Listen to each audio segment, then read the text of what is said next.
And welcome, ladies and gentlemen, boys and girls, gamers of all kinds. We are finally back. It's 2022, and a lot has changed, but AOL has not. It is back and ready to go. I'm Sdogga Man. We're back again tonight on the KE channel, as always, and alongside me, I have the fantastic Temporalic on the stream, and of course, the amazing Vocalize. G'day, how's it going? Yeah, great. It's great to be back. It's been a while, definitely, but very happy to be back with you, Dogger, for today's AOL. It's been a It's while. been too long, dude. It feels like it's been a year since last time we were on, and here it is, March of 22 already, Yeah. and we're back to streaming. We're back to the game at last. It's awesome. It's good to be here. We're going to jump straight into it. We're a couple minutes behind, so we are going to get ourselves ready to go straight away, and we're going to kick things off with tonight's introductions. So without further ado, let's talk about Unimelb 2 and QUT Blue. Coming up first, we have a couple awesome players on the side of Unimelb 2. Unimelb 2 being a newly formed team. They play for UMESA, the Unimelb Esports Club. They have had minimal practice. They reckon their teamwork may not be too great. They're probably a little widely varied skill-wise, so it might be interesting to see whether or not they surpass or do not meet expectations for those of you who've played on teams and so on before. We have Skari, by the looks of it, Monferno, Zidios, Sikos, looks like Sikos, Amy, and Beachass coming up on the lineup tonight with, look, I'm a pretty big fan of Soldier Junkrat, so I'm just happy. This is a good team. I like the logo too. They look really good. I've got good high hopes for these guys. I reckon they're going to do pretty well. I'm excited to see how they play. But even more excitingly, on the flip side of things, we have their opponents, another Melbourne University team, QUT Blue. Again, their description is very similar to that of Unimelb 2. They're a brand new team of students. They have never scrimmed or played together before this game, Vocalized. So this is their first time playing together. They also enjoy long walks on the beach, as does everyone, I believe. Yeah. So That's nice to see. I'm glad that these gamers touch grass every now and then. But it would be interesting to see how this goes. I mean, you got two teams that haven't really had much experience together, and so there'll probably be a lot of laughs for us yeah. as Dogger. But I don't know. It might be closer than we think coming into it. I think it will be. And before we go any further, I'll introduce their roster. We have Chair and Opulence on the tanks, Minaho and Will on the DPS, and Ibazar Dinosaur on main support with Lil Anna. Lil Anna on the back. Lil Anna. Like support. Yeah. One that just feels like butter off the tongue there. But that's our lineup for tonight. We've got Ryan Zaria as the preferred players, the preferred hero pool coming in, and of course Baptiste and Echo. If that's actually what they run, that'll be very interesting, I think. I would love to see that happen. Those are my two Yeah. favorite DPS out of the ones we've seen. Yeah. Echo Bastion. Personally, I just wish Bastion was more played because I think Bastion is incredibly awesome, and I'm going to dig myself a much deeper hole if I keep talking. So, yeah, no, two Melbourne teams, two university teams, two first-time players, groups, teams. I can't think of the right words. The first time that both of these teams have played.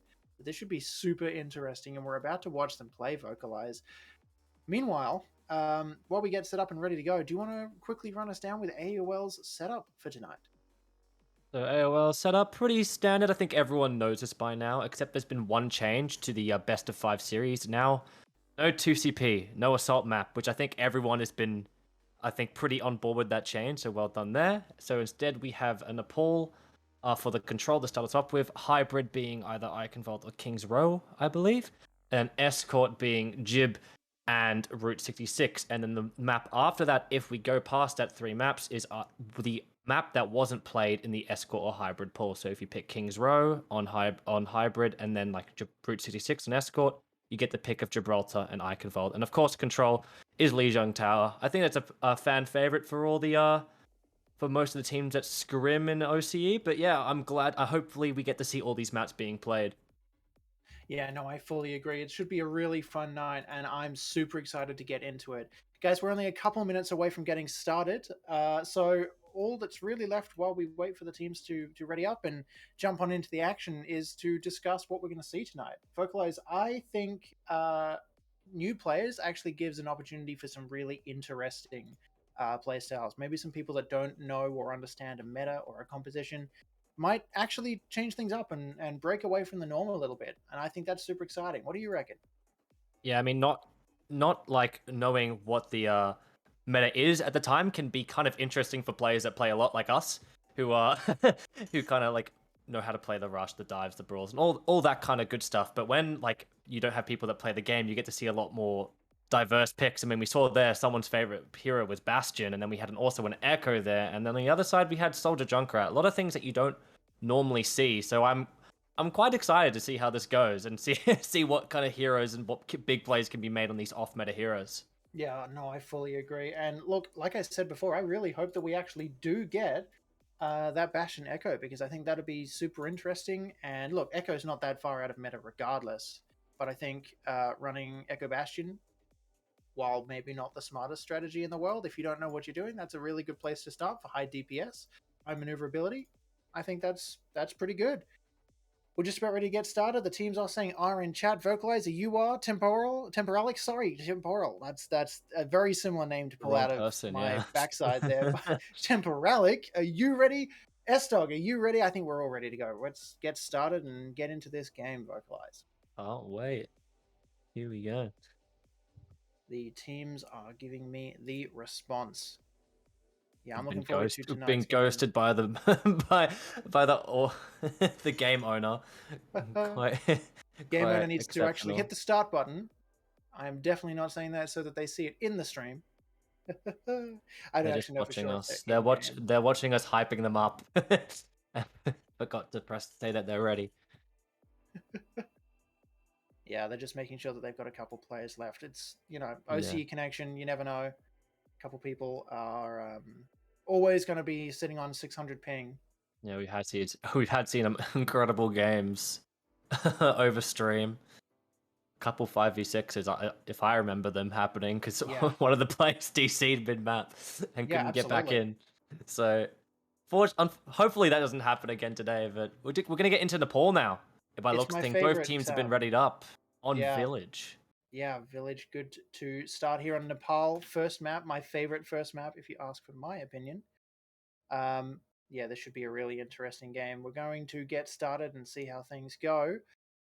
Well, here's the initial game as it stands. We have Unimelb versus QUT Blue, and what looks like, from here, maybe a bit of a dive setup.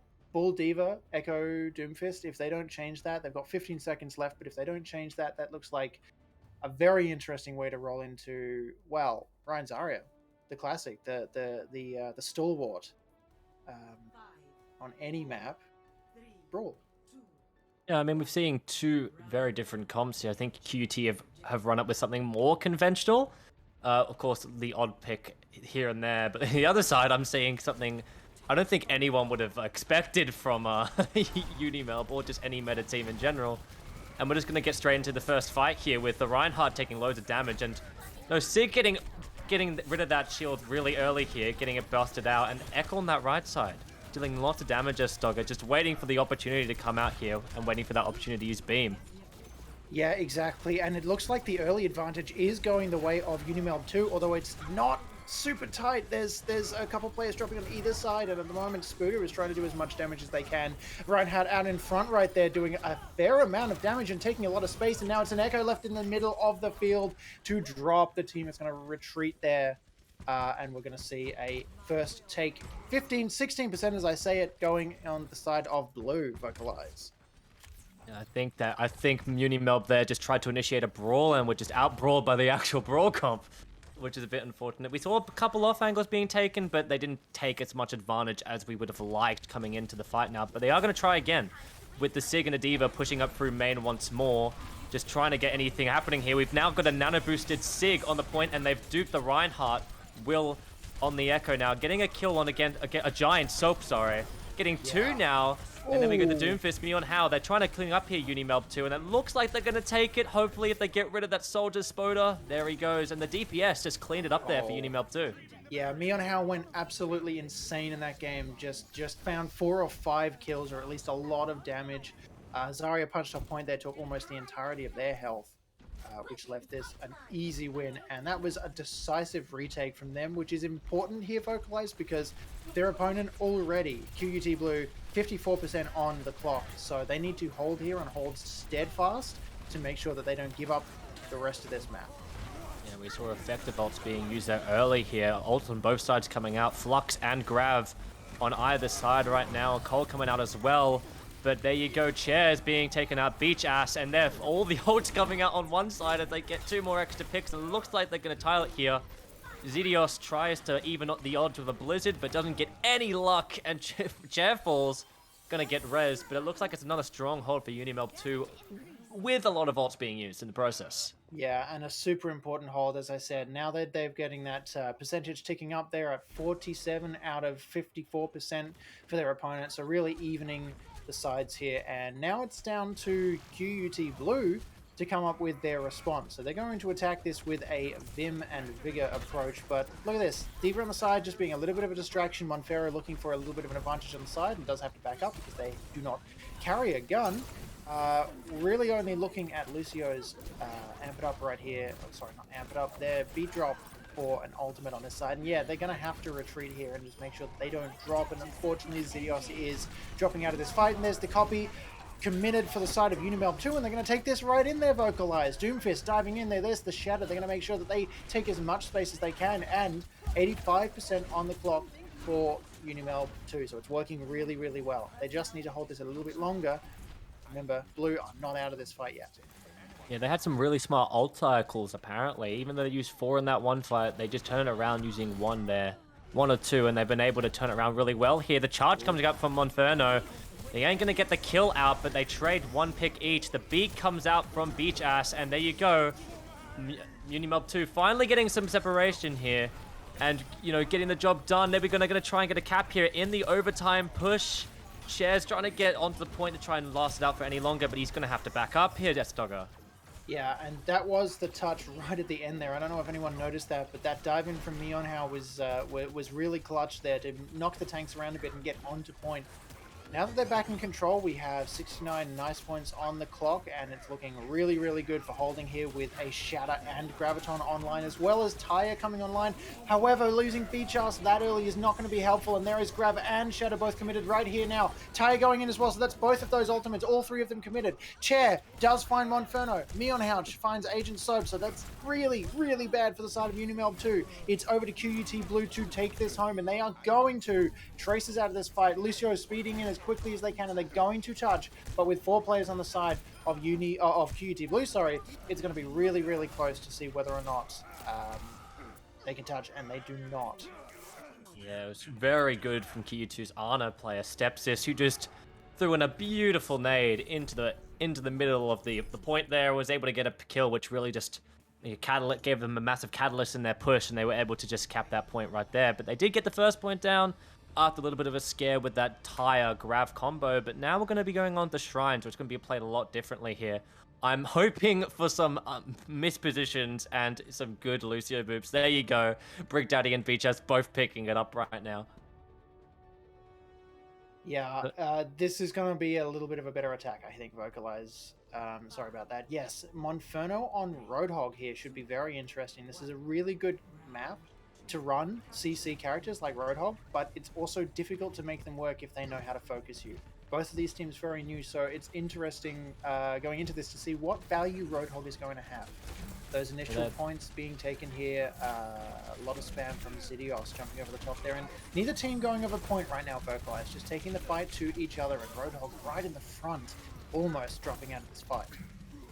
Yeah, you saw right there, Mionhao picking up 2 picks really early on. They keep going for this this environmental combo with the pull on the hog hook there. They don't get any luck, but the Doomfist now is just getting so aggressive in there, gets slept and gets punished really well there. But you're gonna see QT and Blue now getting the point, but couple picks going the way in Unimelb 2, and they're gonna start pushing up here with Monferno on the Roadhog, pushing Opulent back into the little room, hoping the cap point. Now, there you go. The Brig and the Orisa really in a position now. Spoda picks up another on that right side here. We see Monferno going through and he gets Opulence. He gives a huge hand in that. Cher is able to make a little bit of a difference there, but he's going to run away. But there you go. Unimelb 2, after having a bit of trouble with that first point, finally cap it up to 22% for QT. Yeah, exactly. That was a well fought. That was a well fought first game. God, I cannot speak tonight, Happens to Vocalize. all Really of us. good It's night all to be good. casting. Jeez, I should not be on the desk. Man, really well fought first game from them. And now we're going to have a little corner peek for that Baptiste window, but it's going to be Baptiste himself dropping through that damage boosted window the opposite direction. Hook comes through and does find someone, but it's only a trade. 5v5 right now with Monferno out of this fight and Steps is out of the fight as well. There's Ty getting used. Ty does get committed, but the Junkrat that casted is out of this fight, so it looks like it might well be a Unimelb blue. Oh, sorry, Unimelb, a blue retake here. We're right on the edge of what could be a point cap, and yeah, no, it's going to go back in favor of Unimelb 2. Side down there. It was some really good ult users there. We saw a giant soap put the nano out just to keep scary. I think that's how you say the name. Up there, and then Spoda, of course, using the visor, and that was able to just hold them point down really well for them there. On the other side now, we're going to see Will with the visor. Neon How in the back, going straight on the Lucio, gets the pick in the process with the bongo and the visor out. No one's going to live this for very long. They're going to control the point Rion here, and we see Neon How again picking up more kills, but finally Monferno puts an end to his reign of terror. Yeah, Monferno doing well to take that home there. But look, I got to point you guys up to the top here where we see 73% on the clock for Unimelb 2. I don't know about you guys, but I think this is going to be close to final push, just with the speed of these two teams playing here. Now, they do have a couple of ultimates online, but at the same time, QUT Blue, they have that devilish Neon How. Just waiting to dash in there and do a lot of damage. Sigma around the flank right now, Vocalize. So maybe this is the split, divide and conquer that they need to take this home. Yeah, we see the Meteor Strike coming out here, and there you go. He's not going to get the entire connection he wants onto Scary, but there you go. The Flux is going to come out now, and looks pretty big from that sound. They're not going to get any kills out of it with the Nano coming out onto Will. He's going to looking to try to pass this visor as soon as he can here. And yep, he's got it now. And here comes the picks rolling in. A giant soap pulls out Nano as well into the fight. Puts it on the Sigma. Scary. Trying to even the odds here on the point. And it looks like they're getting a good hand of it. With Spoda getting so many kills as well. Ho coming out as well from Chair. But not getting any luck as finally Unimelb 2 caps that point once more. Yeah, Unimelb 2 are doing really well to keep jumping in on control here, and it shows with their percentage, but it's really tight right now, Vocalize. 77 to 84. It is final fight territory, and QUT Blue are absolutely going to be retouching this, but it is going to be right down at the line. And look, they're already taking damage on the corners here. They need to jump on and jump on quick. Sigma's going to do it, puts shield forward, uses the Gravitic Flux. It's going to hopefully work out in their favor, but Xidios with the first pick onto Brig Daddy Vocalizer now. Forced to commit Tyre. Tyre does find one. Monferno finds another. Spuda finds a fourth. So now it is down to just Will and Opulence, and both of them are going to drop. It's a Sigma against the world right now, Vocalize, and it's just extending the inevitable, because that is a Unimelb 2 victory, the second round, Nepal. There you go, 1-1. 1 each for the two Uni teams, and it's looking like a pretty even contest right now. As I can see from, it's mainly a DPS battle, it looks like. These two, Xidios and Spoda pulling it in big for their teams at the moment, as well as Will, and especially Mionhao and that Doomfist picked up so much value on that point. Fortunately, wasn't able to pick it up that time, but they are going to be swapping it around pretty, massively over the side of QUT Blue. Putting Will on the Reaper and Mionhao on the Mei. No Lucio to speed them through. I think they're going to try and take point on the other side, though. They do have that beach ass there. Hopefully looking for a point battle. Oh, they're going to call for pause here, unfortunately, and as we're going to wait for the next round. First thing we see Vocalize here is a teleporter initially put up by Will on the side of QUT Blue, which is a good look. It looks like that's the right strategy. Someone has definitely helped fill them in on a good way to roll out in this map. I don't see anything from my point of view for the side of Unimelb 2, so no teleporter there at the moment, and that's going to result in a slower rollout for them. That may well work in their favor, though. We've seen them work pretty well together when they're making sure that they stay grouped and not rushing in way too quickly. so far it looks like when they've rolled out, they have split up a little bit. So maybe this is the opposite of a bad thing for them. Getting to point second might actually win them the favor here a lot quicker. I mean, in these low ranks, you don't really know what's going to exactly happen. You might get some big plays here from like players like Zidios and Spoda that kind of turn the fight, even though that they come on second, or they could just kind of go invisible when the telly comes out and just the Reinhardt's able to just sit there and just absorb all the damage. But we're getting back into it now. As you can see, it looks like Unimelb is going to make it there first. Unfortunately, I think QUT had some problems getting there, but they've gone high ground instead, setting up their Ana. Steps in a good position there. Opulence on that right side, though. He's going to try and meet them and drag the entire team out, which he's done pretty well. Able to get a wall off Spoda. Spoda has to go around, but Will picks up Zidios. Really well played there. Maybe not intentional, but it definitely looked pretty cool. And then Opulence again just dragging this team around, conducting them in the way that he likes to see here. But Monferno and Scary, they aren't backing off this point, and they're able to cap the early percentages. Mionhouse just sitting on point by himself, trying to intimidate Scary off of it right now, but Spoda's able to pick up another kill. There you go. Picks being traded left and right now. Right now, Ryan takes out another. Chair takes out Scary. All over the place, but now we're going to finally see some group on up play, and I feel like Unimelb 2 is going to pick this up, but no, Chair gets nattoed by Stepsists. hopefully gonna finally close this out. There you go, Chair gets Zidios closing down on Monferno. Is he finally going to pick him up? And oh my god, the chaos just ensued there. It's been 2 for 2 on that point that entire time, just trying to win that fight there. And of course, on the side of Unimelb 2, they had a May sitting in the corner just freezing right there. My favorite thing was watching Chair just swing their mouse around as they were trying to hit that hammer, and just watching the arrow wobble as they were trying to swing that around. Either way, they did flip the point, so now they're about halfway to the cap percentage, and there's a shatter, as I say it, getting used on the side of Unimelb 2. Not really finding anything thanks to the wall, unfortunately, and a Nano for their troubles. But there we go, Nano and Grab committed, as well as Tactical Visor. It finds 1, it finds 2. Chair does find a pick throughout that, but it's going to be a flip to the side of Unimelb 2, because there are 3 down for QUT Blue, and it is, yeah, there goes Reinhardt. Diva's not that far away from dropping as well. DMAC'd on point. Point is only going to lose a couple more percent, and there's the flip. 35 now to 40 Vocalize. Yeah, you see there Spoda again, just coming in clutch for his team once more. That visor was so massive, and you saw there that Scary, even with the Nano, went down pretty early on from a good play from Chair, able to get that pin off on top of him. But didn't really matter in the end because the Grav came out, the visor came out, and that was all they needed to win that. 3 ults on the board, but they don't have much left here, and there you go. Spoda gets picking up really fast here from Mionhow and that May. And then they're going to rotate around, it looks like. Never mind, they're super split, but it's okay. They're going to put out a beat here. Only gets 3. Doesn't able to pick up anyone important here, but Will's able to have to use his Wraith out. Zidios in this corner, getting pressed hard, and finally goes down. Opulence on this point now, trying to cap it in, and QU2 finally get it, but a big shadow from Scary to try and turn it around, but he gets punished really quickly for going too far in. Will didn't get shattered, and there you go. He deals all the damage required, and Opulence picks up the rest. And there you go, evening the odds once more. That's the only problem with using a shadow like that when you and landing it, is that it really sucks when no one's there to back you up. And unfortunately, it was just a bit too late for Unimelb 2. They landed a great shadow, but you need a DPS or at least a support there to help you shoot things.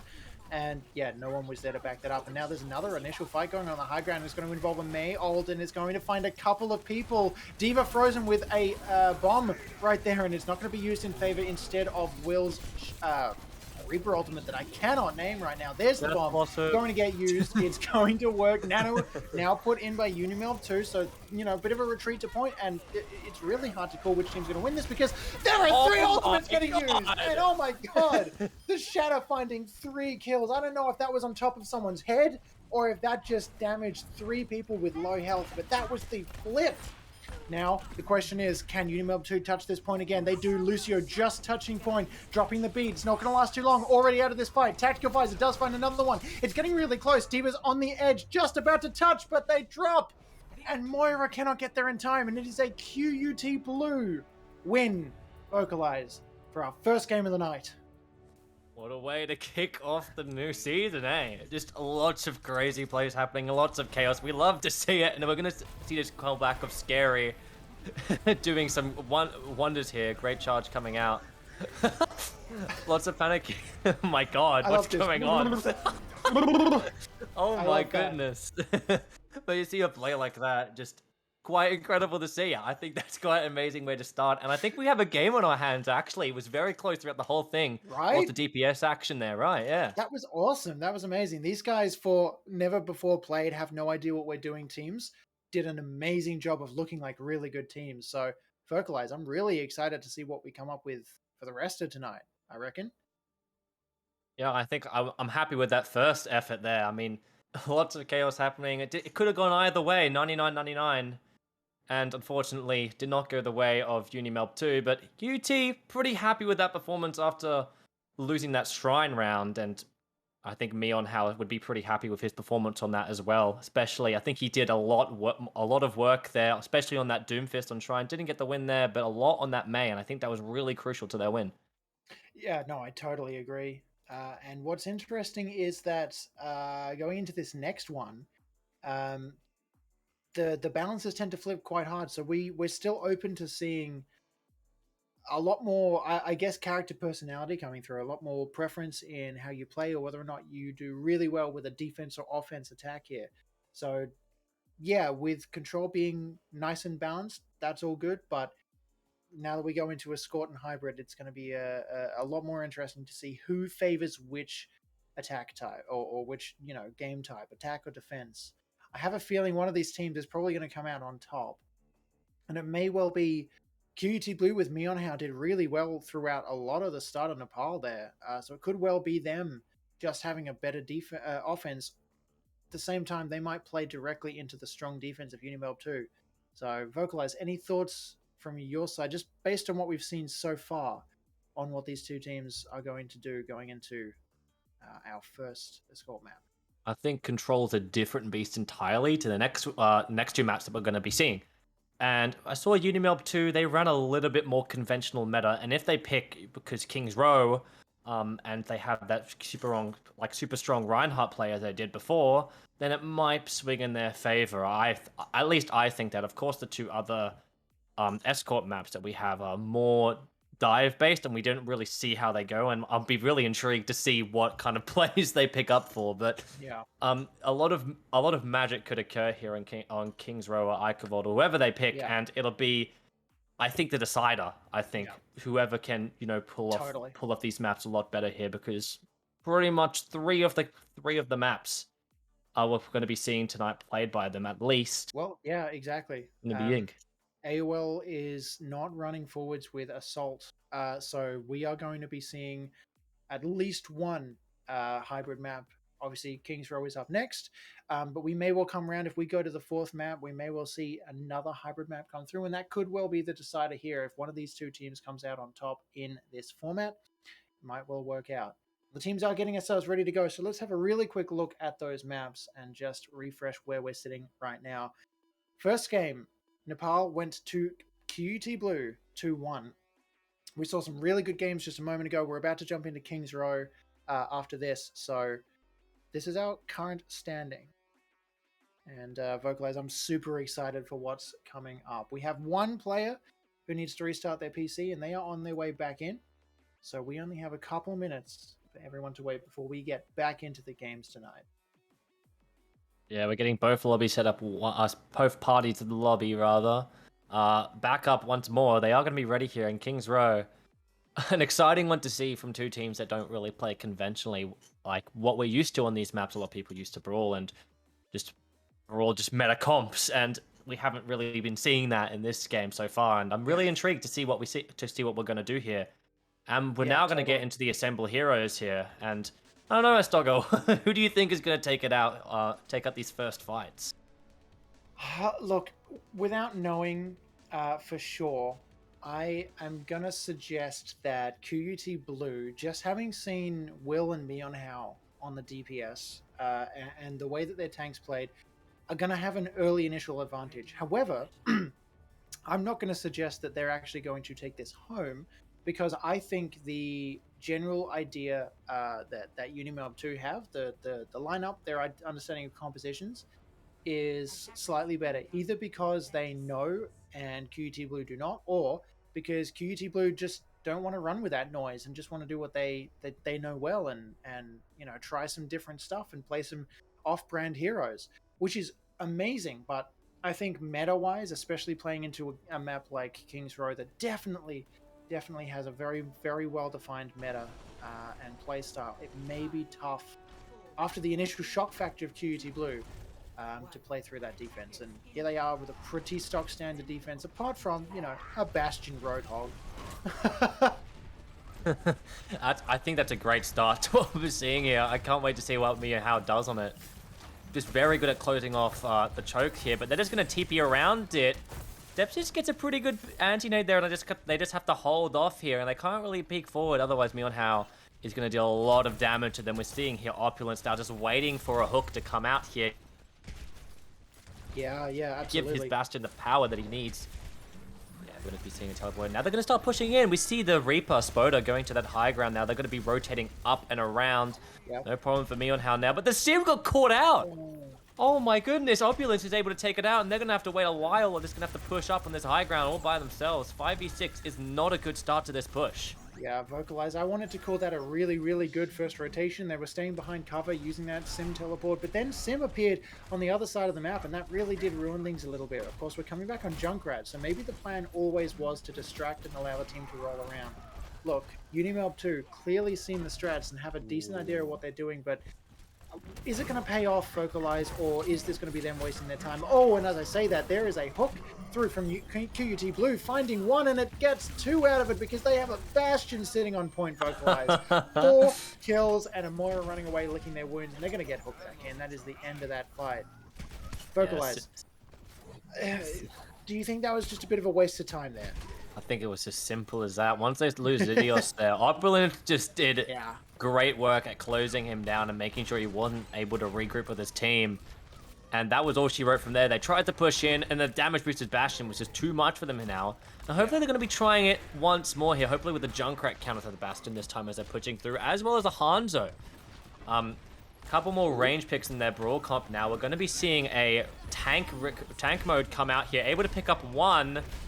Still going for the snipes here. Doesn't pick up any more. They are going to try and push forward here. Zidios picks up one as well. But there goes the Reinhardt from Mia How once more. Rez comes out, and it looks like they're going to have to back up once more. But Mia How picks another before getting perished by Spodor with a good headshot there. And they're going to have to back up the spawn, Unimelb. Well, look, even if you lose the fight, I think killing the Bastion is more than a W for most people.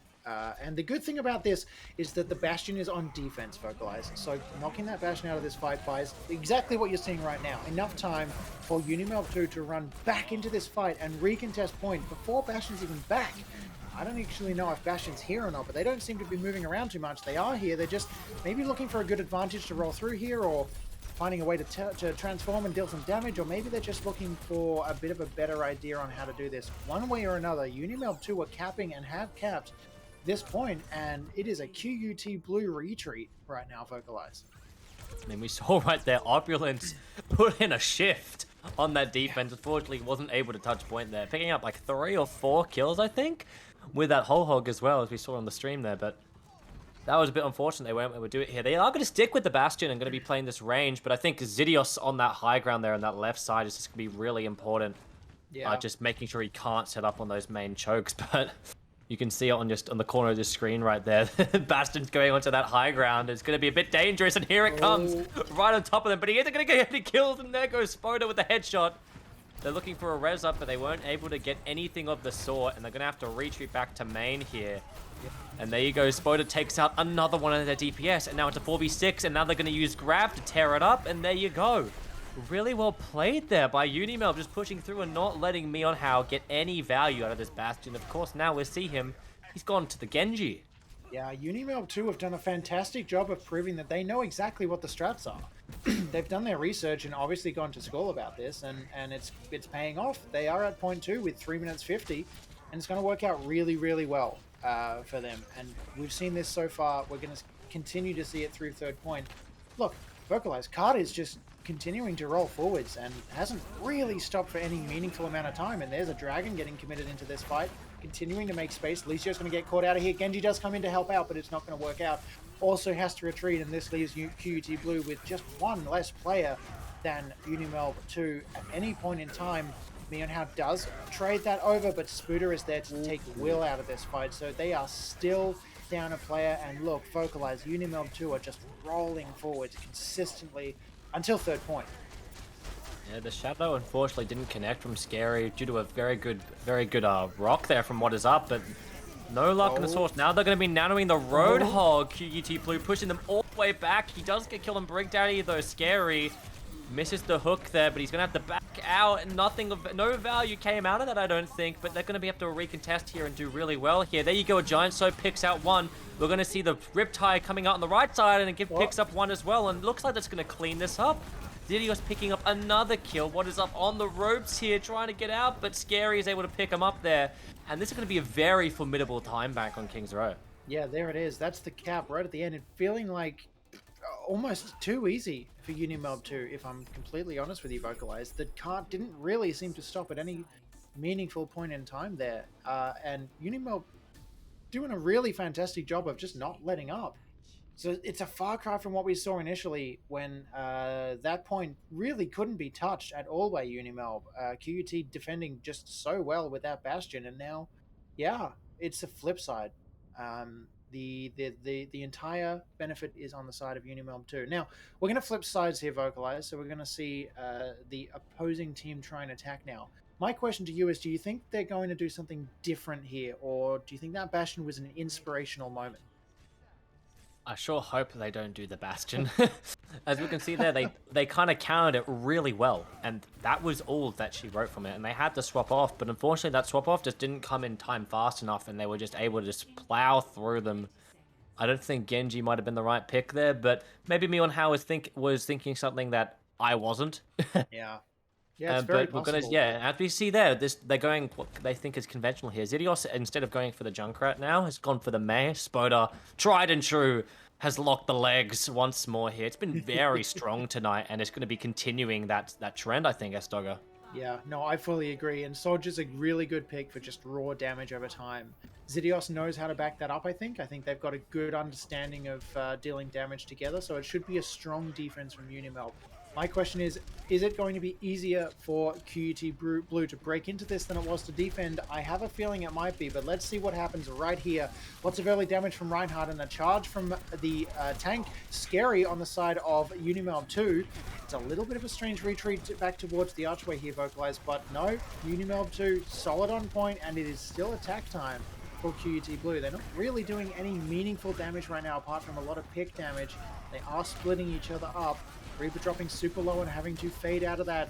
Whole team, apart from Zarya, is stuck in the archway, and Lucio pushing forwards, as a matter of fact, to try and help out Zarya. Now it is 2 and 4, 2 and 3 and 1, as a matter of fact, with Reaper going in the high ground, looking to do something. But as they say that, it is a slaughterfest for QUT Blue, taking, for QUT Blue, I apologize, to Unimelb 2, taking a huge advantage here and knocking everyone out of that fight.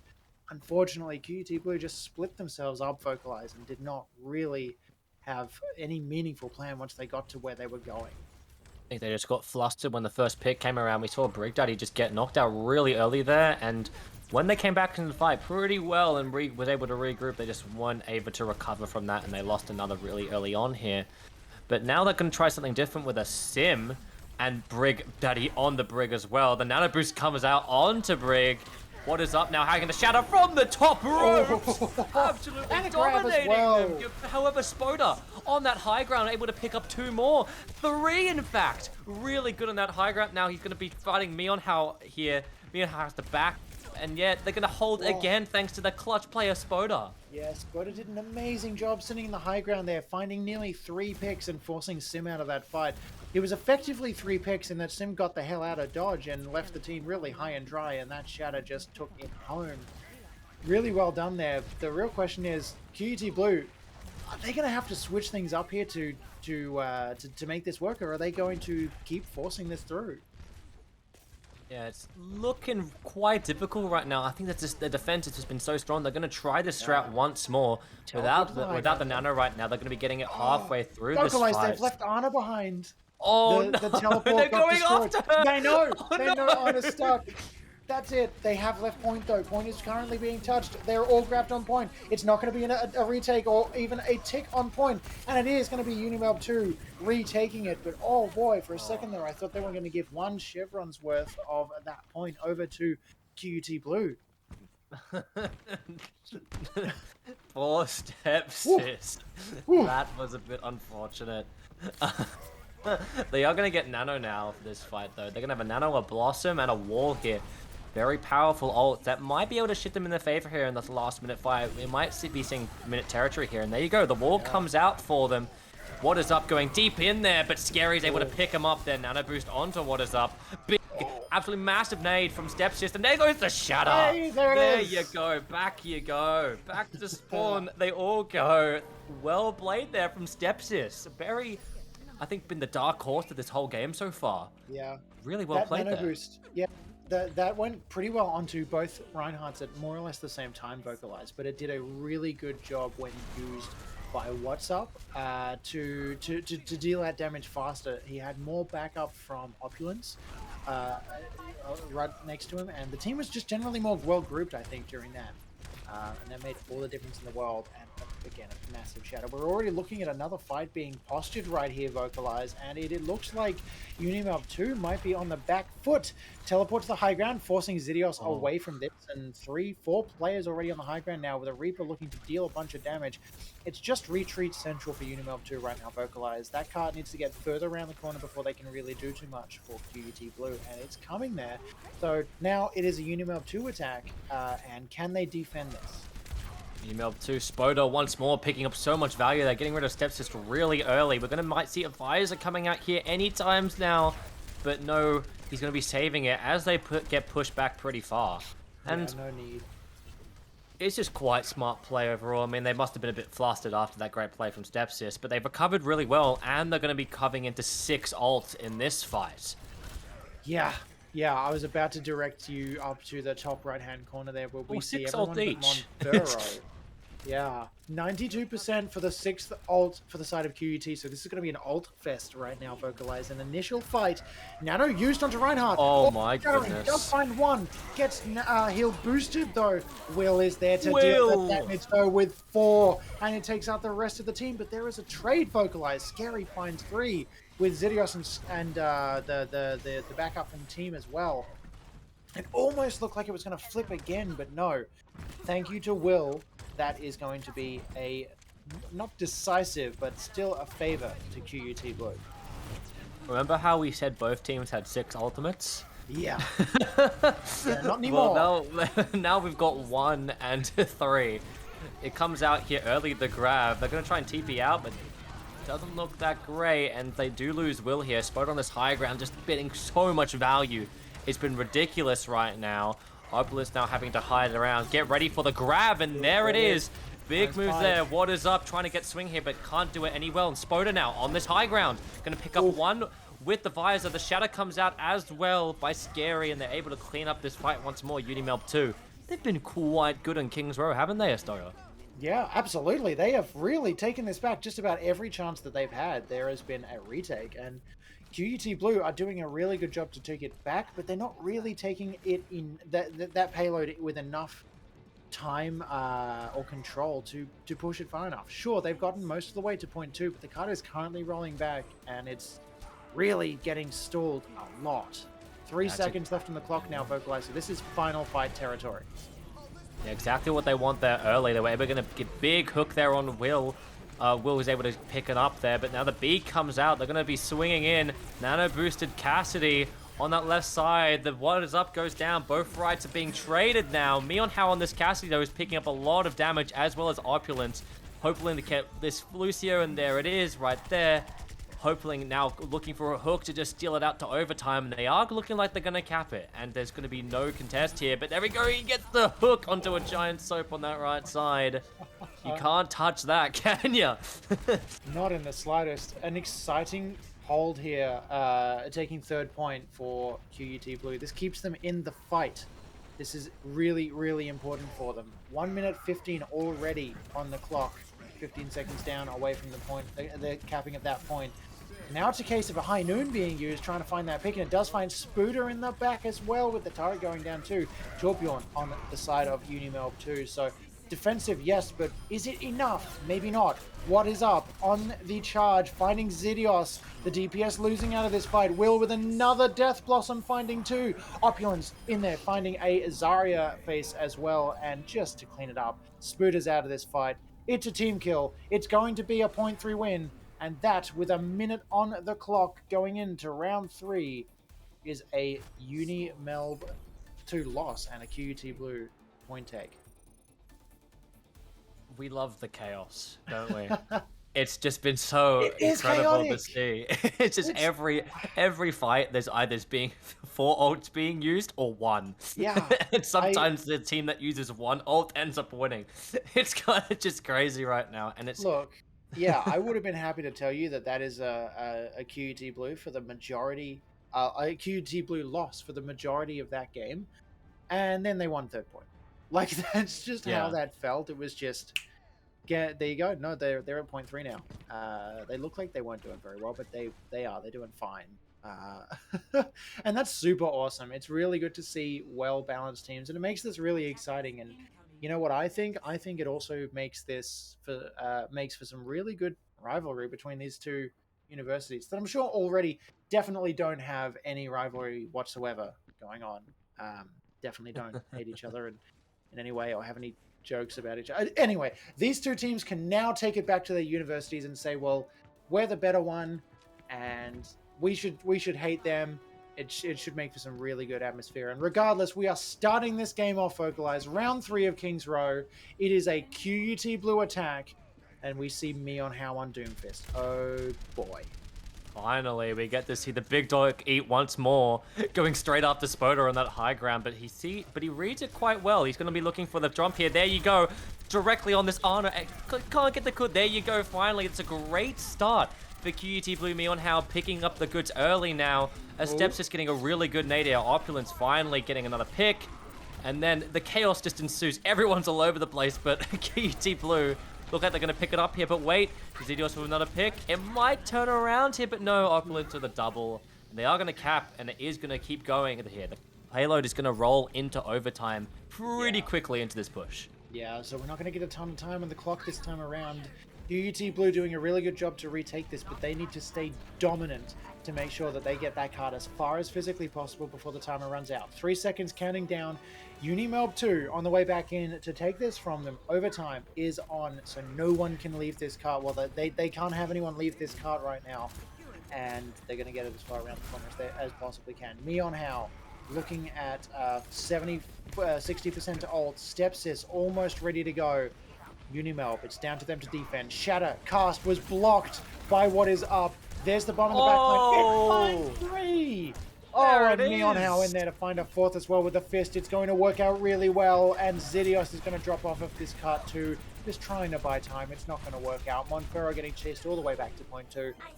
Knocked out of the game. It is over. The cart is still rolling forwards, and it is going to take it almost to point 2 Vocalized before we see anyone try and stall it. The read from Opulence there was just so incredible to see. The bomb came out at the perfect time, and they were just able to clean it up from there. Really great stuff there. Of course, we saw the Shadow come out, but didn't get any value now. Now QUT Blue are going to have a Shadow on its own to try and clean up this point. Now it's a massive nade from Steps in the backline. They're not going to be able to push up any value there. They do cap the next point there, and that's a massive Shadow. They're going to be able to close it up here. Mionhao and Will in the backline now. And oh my goodness! The charge gets 2 environmental kills, as well as picking up Spoda. And the momentum just keeps rolling forward. It's been this way since they capped, and it looked like they're going to go all the way for 6 points, Sdogga. Yeah, 2 off of the map with that charge. That is exactly what you need. And take a look at the top left of your screen, guys. 2 ultimates online, and we know that these do really well. Brig Daddy with that life-saving ultimate. Will jumping up on the high ground now. You can see it on your screen, looking for that really big ultimate, and it's going to happen. Grab does get committed, doesn't find anyone really. Scary taking Mionhao out of this fight. There's the ultimate from Will, finds one, and the Tire. Tire is now useless from the side of Zidios. It is just damage central, and Zidios finding 2, maybe holding on to this. Lucio off of card. It is going to stop Vocalize prior to point 3. So close, and yet so far. Got a little bit too aggressive there, and I feel like that's a classic moment. A classic Overwatch moment, I think. Yeah. Unfortunate for them. I won't say it. I won't say it. But we're all thinking it. But but that'll I think that's a really good push for QUT Blue, and Unimelb, that's a tall order for them. Yes, they didn't get stopped on their first push, but they didn't stop them on their push, and I feel like that's a big like momentum shifter. Yeah. But who knows? A C9 is normally a big momentum shifter, so let's see if they can capitalize on that. Yeah, totally. I think it's going to work really well. And look, I think if you're these two teams, you don't really want to change too much up. I think you found what works really well. Unimelb 2 probably change up a little bit, but even still, they have done well on King's Row. It's just a matter of trying to of making sure that they stop QUT Blue's first initial rollout. That was where they got pulled apart the first time, and it's going to be where they get pulled apart this time as well if they let it happen. They look strong. I feel like these are confident characters for them. So it's just a matter of making sure that they defend this well. Now, Unimelb 2 are going to run in here on the Sigma Reinhardt. So double shield, double main tank, technically. Sigma generally a main tank anyway. So is this a good attack or is this too slow? We're about to find out. Yeah, very unconventional from both sides, I think. I normally don't see a Symmetra here, especially with that teleporter placement. Yeah. It is going to go down immediately, and QUT Blue are going to be pushed back quite the fair bit. Scary now, trying to get aggressive here and trying to take his presence on the point, make it feel known as he squares up with what is up. And there you go, Opulence picks up Spoda really early on there. Not good for their attack right now. What is up goes really deep in with a charge, and Mionhao tries to follow up as well. They get Zidios in the process, and now they're trying to push back Scary, and it looks like they're going to do it and just eat off that bank. And yeah, with a big anti like that, they should be able to clean up a couple more picks. There you go, Scary. And the nano comes out on the Cassidy as well. I didn't notice that until just then. Look, it's going to help build up ultimate charge, but I don't know if that's the best use of an ultimate in this point. Either way, QUT Blue are holding this point, so it's, you know, not the worst thing for them to do in the world, but they definitely want every ult they can online as Unimelb 2 roll in on this point. And Vocalize, they are all over this right now like a bad smell. Reinhardt pushed in the corner. There's the beat getting used by the Lucio on the side of QUT Blue. It is defensive and well, with a double kill from that High Noon. That is exactly what QUT need. There's 2 more, make it 3 more. The point is cleared. In fact, the entirety of this first stage is cleared. QUT Blue are back to the drawing board. Vocalize, they maybe need to change something up here. Unimelb on the ropes, it looks like right now. The time is dwindling down here, and they have to get it quite a long way, and they haven't been able to push past the first point yet. Not looking good. It's not looking good for them. I think that's Mionhao and the beam charge has been so good now, but Monferno with that flux out coming out really early on doesn't get the value that it wants, and the wall comes out here. Steps just picks up Zidios.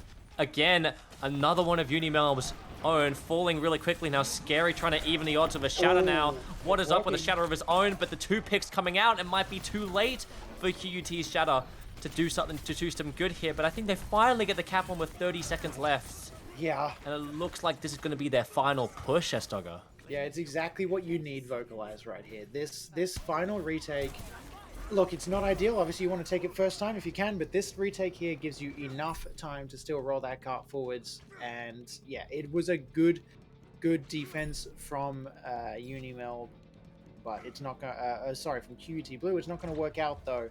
Point is going to get capped here. And like I said last time, that time is not going to stop rolling down, so we're going to be pushing in overtime around the corner. And now it's just down to QUT Blue to drop a bomb at the top where no one's going to get damaged by it. That's really unfortunate.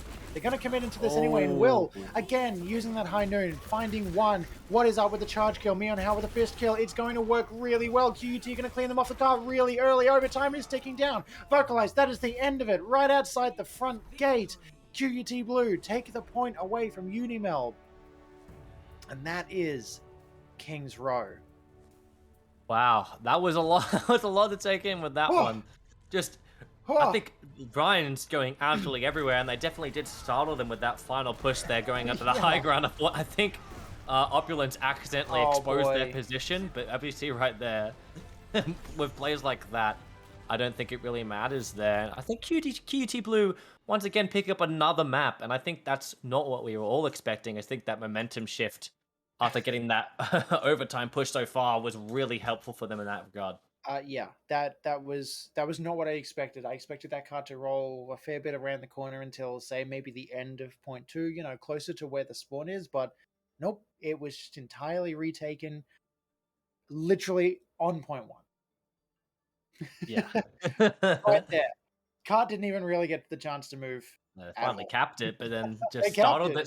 startled them with that. It was That's the just thing. that's all they Yeah, needed. without any extra points, without any extra time on the board, there's no reason not to retake it there, because that is the end of it. Overtime ticks down and you are done. And that's exactly what we saw. And now that takes our score up to 2-0 to the side of QUT. So an early decisive point advantage. Now you win on 3 points here, in it being best of 5, first to 3. So QUT Blue only need to get one more point, but Unimelb 2 have 3 more points to try and win out here. And Vocalize, I wonder if it's important for them to change things up and go for something really different. We're about to see what map gets picked. So what do you reckon? I have selected Gibraltar from the looks of things, Unimelb.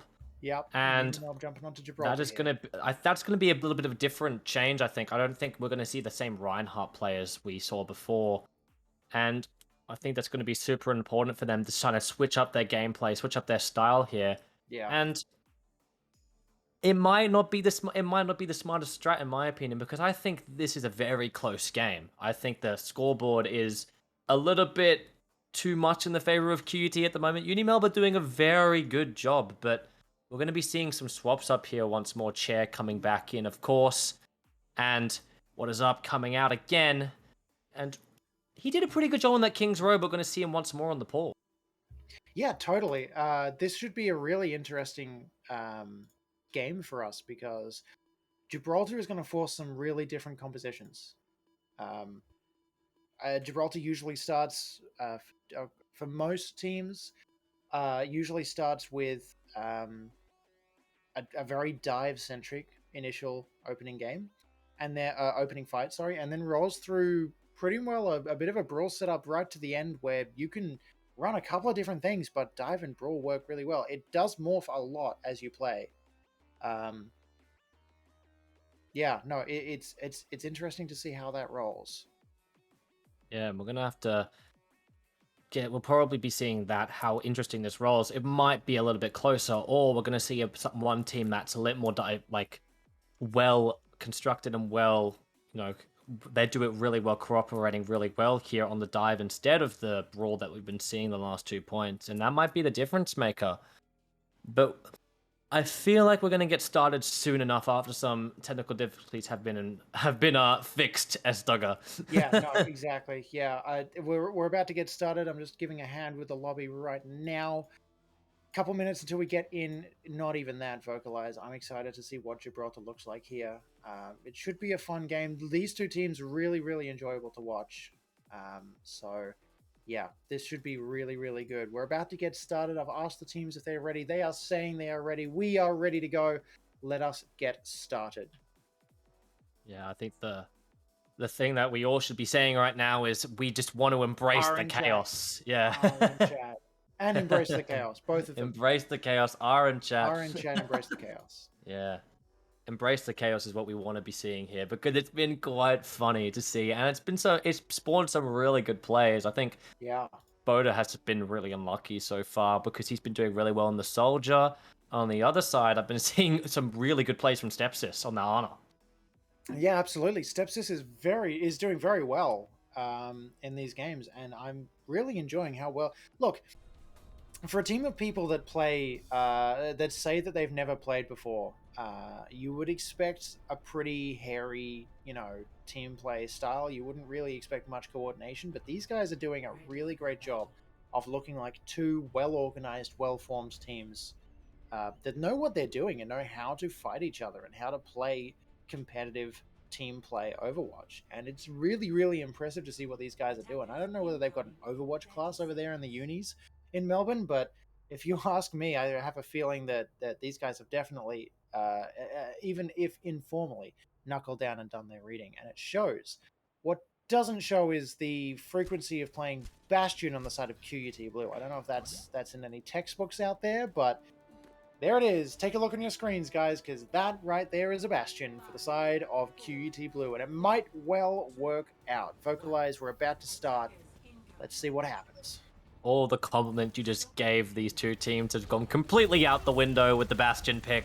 Quite unfortunate, because they've gone back to good old I don't know what I'm doing phase, but maybe they'll get some value out of it. I think they're playing it as well as they can as a team, and that'll be able to just get some value out of it. But I think Unimelb too have had some experience in the matter there, as we see there. Not today, though, as we see Will getting up a giant show. But Sdogga actually turning the tide a little bit here, getting the getting both the Soldier and the Mercy on that side, and they pick up the Bastion on the high ground as well. And we just see Chair now backing up because of the sheer presence that Unimelb 2 is having in this push now. They want their vengeance for not being able to clear out that last point now. Yeah. And there you go. They're doing it really well now. I think very quick first point. Yeah, we see now. Sdogga, you've seen that little change there on the side of the tank line for Unimelb. We see Scary playing that more off-tank role in the Diva. They're playing double off-tank, yes, but Monferno playing it more like a main tank for this team right now. Yeah, and it's working pretty well, and I like that maneuverability with Sigma using basically another defense matrix's worth of an ability here. It might well be the difference maker for them, just that slight, subtle difference in being able to take some space forward ahead of Sigma with that throwable shield. It might work really well to help support Meonhao, and it seems to be with Meonhao jumping in there, just willy-nilly doing a lot of damage off that high ground and trying to find a Hanzo in the backline and working quite well. QUT Blue have an asset in their hands, but unfortunately, Unimelb 2 have something to answer it with, and it comes in the name of Spooder. 3 ultimates online for Unimelb 2 right now, Vocalize, and 2 down for QUT Blue. So it's going to be a Unimelb hold right now, and they are going to commit the bomb in here to help try and control this card as we roll further and further towards point 2. We're getting close, but QUT Blue, they've had enough time to roll back in, Vocalize, and restore this card. Yeah, we're seeing now Spoda now just cleaning up most of the final blows for this team right now. We see the Visor on the top. Will, they're getting eaten up by the Diva and the Sig, and there he goes, perishes down, but he is able to get that 1 kill. Spoda picking up another as Opulence just tries to stall at this point now. Self-destruct comes out, doesn't... Oh, it gets picked up 1. Zidios on that right side, really unfortunate for him. As now, I feel like they're gonna keep trying to go here. Stepsis and Chair joining back into the fray, and Will on that high ground is just able to push Unimelb 2 all the way back.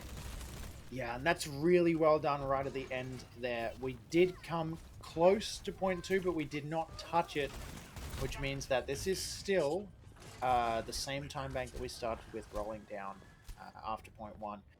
Really, really good work holding that there. Now, we're looking at a Unimelb 2 attack here, and look, take a look right now at where QUT Blue are defending. We have a Wrecking Ball on the high ground with that ultimate. We have Meonhao jumping in currently with that attack. It worked really well. It was very well coordinated, both Wrecking Ball and Meonhao jumping in.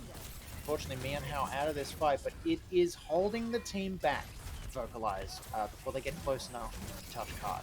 Cart rolling backwards. Yeah, we see right now Chair just falling really low here, but he does have the Mind available. It's going to be really big here, but Will, once more, on this high ground, just getting so much value. Maybe there's no need for Mind because these 2 DPS are just clearing them up. Meonhao using these high grounds really effectively to get full max charges out there, and Will's just allowing him to, not letting Spoda peek at all, just sitting on these high grounds and dealing too much damage for him to peek. It's just been quite the showing right now, finally getting a grasp from this defense, QUT. Yeah, defense very much an upskilling skill, I suppose, is what I was going for there. And it's working well. There we see sights getting used by Will on the high ground. It's not going to work out. Someone is forced to pause. I think we're going to lose a player. No one said anything in chat, so we did not see any particular reason to pause. So hopefully who we're seeing disconnect is not someone who has an ultimate or who has... I think that's okay though. Or who has an important part of this fight. Yeah, well, at least it wasn't Will on the high ground using that ultimate or Meonhao jumping in there. Still, it's gotta suck for Unimelb, who are just trying to push this back in. Oh, unlucky. I'm Yeah, I gonna think they've quickly been type. yeah, they kind of been stuck here for a little bit, and I think losing a player this early on for a leave is not going to be helpful for their cause. I think right now they need to think about what they're gonna do, and that's pretty much just using this as a dry fight and just making sure they get all their ults and then stacking them on really effectively to get this cap in. But Yeah, of course, not using 5 at once. I think that's pretty yeah, I think that's that's super always important. not a Well, not a taking a quick desirable look up thing. here, Vocalize. Let's very briefly recap what we're looking at. So, Chair, Brig Daddy, and Stepsis all without ultimates to speak of. Chair and Brig Daddy just committed them to the last fight, which ended up working well. Unimelb did not really get anywhere with their last fight. Unimelb, on the other side of things, running in with 3 ultimates online. I do not remember if they had a fourth in the player that has disconnected. But Monferno currently using that gravitic flux, trying to find someone to lift. I do not know if he's landed on someone. I can just see a lovely blue blob in the middle of my screen. Yeah. Um, but on the other side, Will currently in tactical visor on the high ground. Opulence and Mionhao with 2 very high damaging AOE ultimates that can very, very easily push Unimelb back. I don't want to, jinx anything, but I'd like to say that this is possibly a QUT blue win on this fight, and that's going to see us dripping or dropping below the 2-minute mark for the timer. So Unimelb, they're going to have to try and regather this very quickly and use a couple of these ultimates to win this fight. Now our player is back, so we're going to be restarting in just a moment. Vocalize. What do you reckon? I think the 5v6 is just going to be a lot for them right now, especially with the visor being committed. And we're not going to see Sig get any value off of this flux, and certainly not being able to kill Will on that high ground. And this could be difficult. They just got to push back and regroup once they're ready. And I think that is going to be right now. Yeah, we're restarting now. 3 seconds. We're going to jump back in. Keep your eyes on Will on the high ground here and see what value they can get. Sigma is up there looking to rock, and it's not going to work out. The tactical visor actually does only find Sigma. I was going to say someone else there, but it does take Monferno out of this fight. Mionhao, however, in the back, using that ultimate to really take an advantage. I don't think you want to commit anything more if you are QUT Blue, and they're not going to. They're going to retreat, take some space, and leave the field open for a little while. And now, Zidios taking this opportunity, Vocalized, to switch to Sombra. They probably should just start hurrying up because Mionhao's not in the fight. They just need a good available here and get the Sombra on the field as fast as possible. Yeah. Trying to negate the ball in a fan. Opulence loses mech pretty early there, but Zidios goes out of the fight early as well.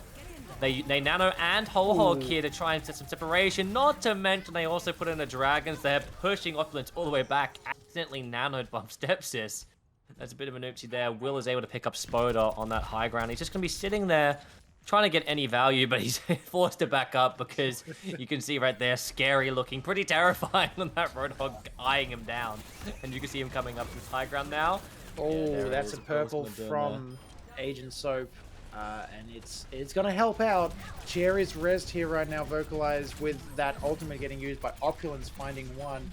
It's a QUT blue win right now, though, and Unimelb really do not need this. The card is again 4.5 meters away. I was going to say almost 4.5, but yeah, it is 4.5 meters away from the point right here.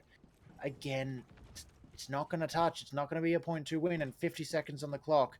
We are getting closer and closer to endgame, and Unimelb 2 really, really need to win this if they're going to keep this map going. That looked really unfortunate. They were so close, but then a great res there from Brig Daddy was able to even the odds, and there you go. That's all they needed.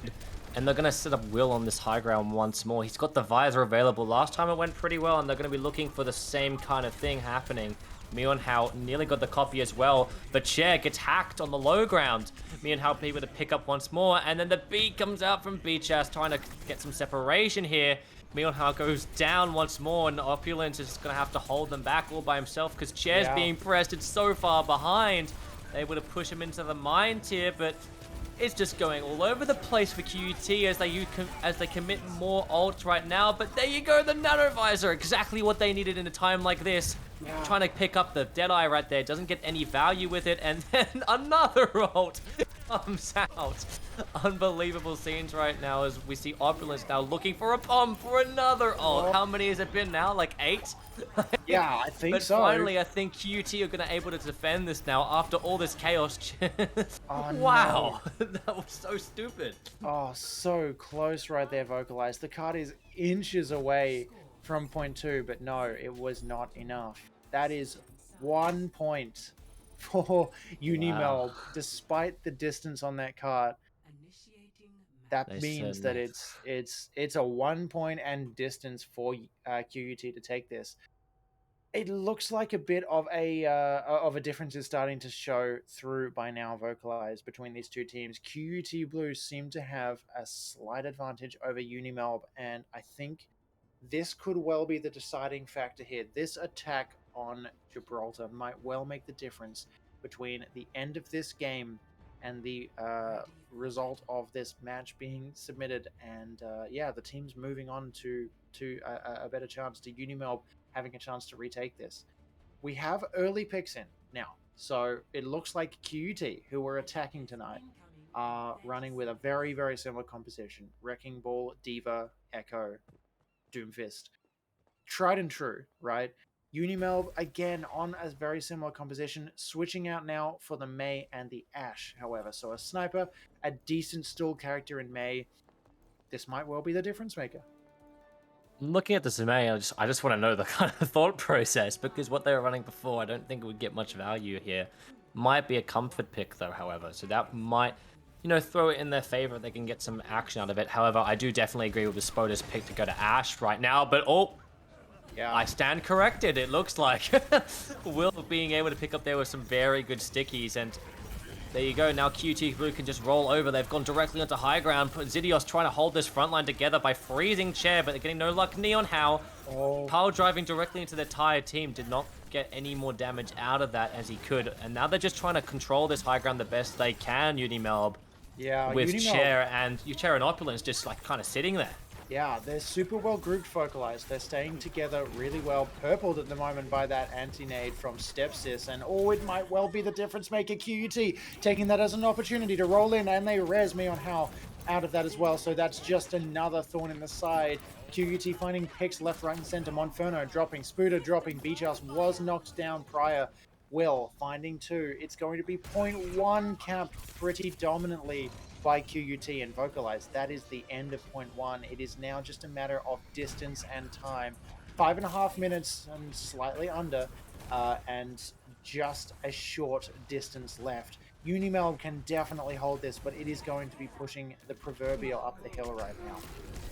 Certainly a tall order for Unimelb to do right now, and losing Spoda this early is not what they want. However, Mionhao on the other side just perished as well, so they're looking for some good. They're looking for some goodness here as they keep this group here, this 4 comp here, and Scary pushing up on the Sigma directly onto Stepsis. But we can see now Will in this high ground. He's looking for the copy to come out here. He gets it on Sig.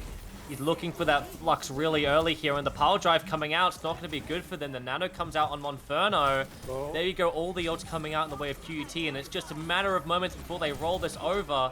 Oh, Flux coming out as well, and all the players have just indicated from the field. There's the team kill. 4 minutes 30 on the clock, and that's as simple as you like. That's there it, vocalize. Yeah, end of the game right there. QUT Blue taking it home decisively. Mionhao with a really great play there, backed up by that Diva Bomb. Well done to QUT, vocalize. What a game from them. And Unimelb, an amazing job taking it to them. Despite going down 3-0, it was a super fun and super tight game from both sides. Yeah, now we get to watch some great play from Spoda here. Spoda, yeah. Yeah.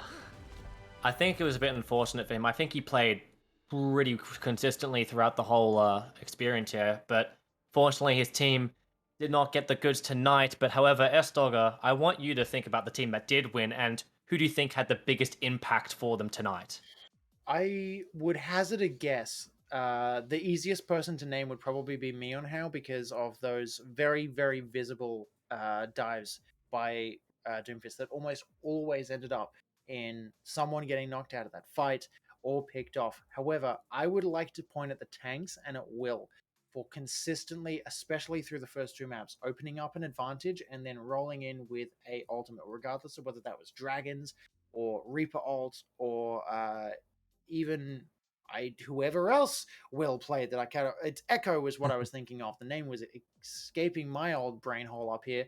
It was every time that those tanks opened up an advantage and jumped in there, Will was there to back up. Meonhow did an amazing job jumping in as well, but they were able to play on their own because those guys were winning that fight. And you can't do it without good supports either. So I think QUT Blue had just that extra bit of team synergy that made the difference tonight against Unimelb 2. Well played, of course, to both teams. An amazing job by both. And yeah, huge congratulations to both of them. I'm really glad we got an opportunity to see um, each of these two guys playing.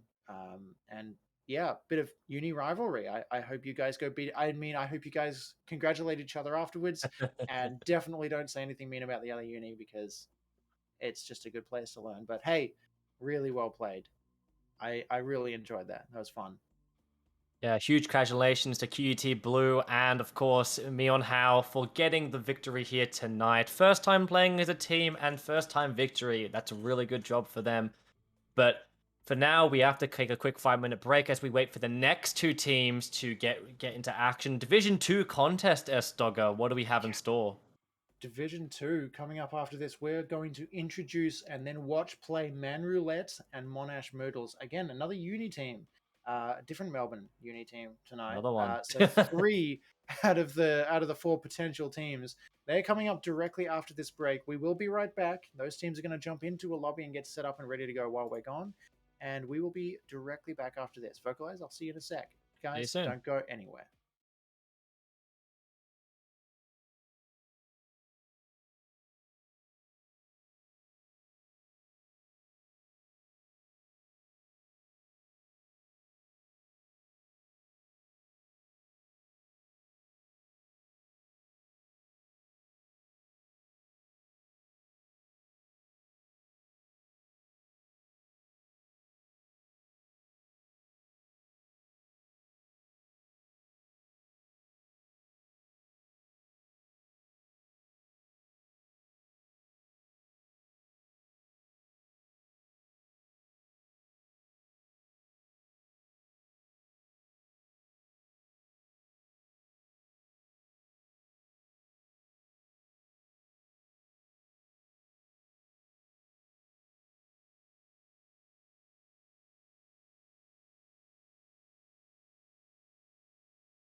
And welcome back to the AOL Season 4 Stage 1 live stream today. Back again, Division 2 contest right now, Sdogga manroulette versus the Monash Moodles. Another university team with the Monash University. Yeah, Quite beautiful to see. We're getting all the Melbourne University teams some time in the spotlight, shall we say. it's awesome. I'll take it. I'm more than happy to have all the uni teams here. It's really good, in fact, to see unis generating teams like this because it's a really good way for people to get together doing whatever their classes are. And this is another thing that they can learn together outside of games. I love it. I wish we had one at our uni, but my class had 19 people in it, and I don't think most of them played games. Either way, that is a side note for tonight's game because we have Monash now coming up, as you said, against manroulette. We're going to start things off. Both teams in lobby, ready to go, guys. So let us introduce them. Vocalize. Do you want to start off tonight this time here Yes. with manroulette? Of course, manroulette, manager, coach, captain, Mipu, and they're a new team. Been playing ranked for years, but they've got no previous team names or teams. And fun fact, and they beat an undefeated team last year. Yeah. And of course, we can see right now we have Misho and Mipu, tank and off tank, playing both main tank roles as their favorites, being Wrecking Ball and the Monkey. Jettison and Brain, we see a Torbjorn on the Brain. We love to see that. Hopefully, we get to see that being played tonight. Jettison more conventional with the Tracer, however. Then we have Rhythm Oz on the Zenyatta, looking really good there. And Rennick, the classic Mercy man. Love to see it. Yeah, absolutely. And on the other side of things, for this Div 2 game tonight, we have Monash Moodles, captained or managed by Fairy and captained by Moon. The Monash Moodles we saw last stage is similar, but a bit different this time around. They've got some new players as well as a second team, the Monash Toodles. Once again, team has a large SR difference. Again, pretty expectable being a university team. The highest currently being 3,800 and the lowest player on their team being 2,100. So yeah, totally a wild variety. As I said, not that unexpected for a university team where, you know, everyone who's playing comes out of the university's classes. However, it is definitely a bit unusual for this setup for teams around the place in the region. Most of the time you see about a difference of, say, I'd say 400 to 800 SR, and even then that's on the higher end of things. So the Monash Moodles, to introduce them tonight, you can see them all on the screen. Pieman Turbo on the main tank, Valkyria on the off tank. We have Vortex and Moon playing Hitscan and Flex respectively, and Greg and Logic rounding things out on the supports. Should be a really fun game tonight. I like what I see here. I like the idea of Sombra and Farah. Really, really exciting composition. Baptiste and Anna both work really, really well for some really good heals. And of course, Ryan Zarya, the tried and true. I think a lot of this should work really, really well. And yeah, we might well see some different maps this time around. We're obviously going to start off on Nepal as we always do. But beyond that, we have some other maps to choose from, and yeah, maybe we see something different this next time around. Maybe we don't go to Kings Row. I would love to not go to Kings Row. Yeah. But playing meta, as something we saw in the last one, we didn't actually see too much of it. Now, however, we're going to be seeing a lot more of the meta comps being played, hopefully, or just overall just that team synergy, and we don't have to embrace the chaos as much as Sdogga and get to see more conventional styles, which I look forward to. I mean, we've got some very good players here, but we've got the whole spectrum being added here from 3,800 to 2,100 on the Moodle side. So who knows how it goes? I think manroulette is a more well-balanced team in terms of SR, if I say so correctly, but Yeah, it'll be interesting. they're probably quite a bit closer, but whether or not that makes a difference will be down to what we see played tonight. I have a feeling that the difference may well not make a huge difference, as a matter of fact.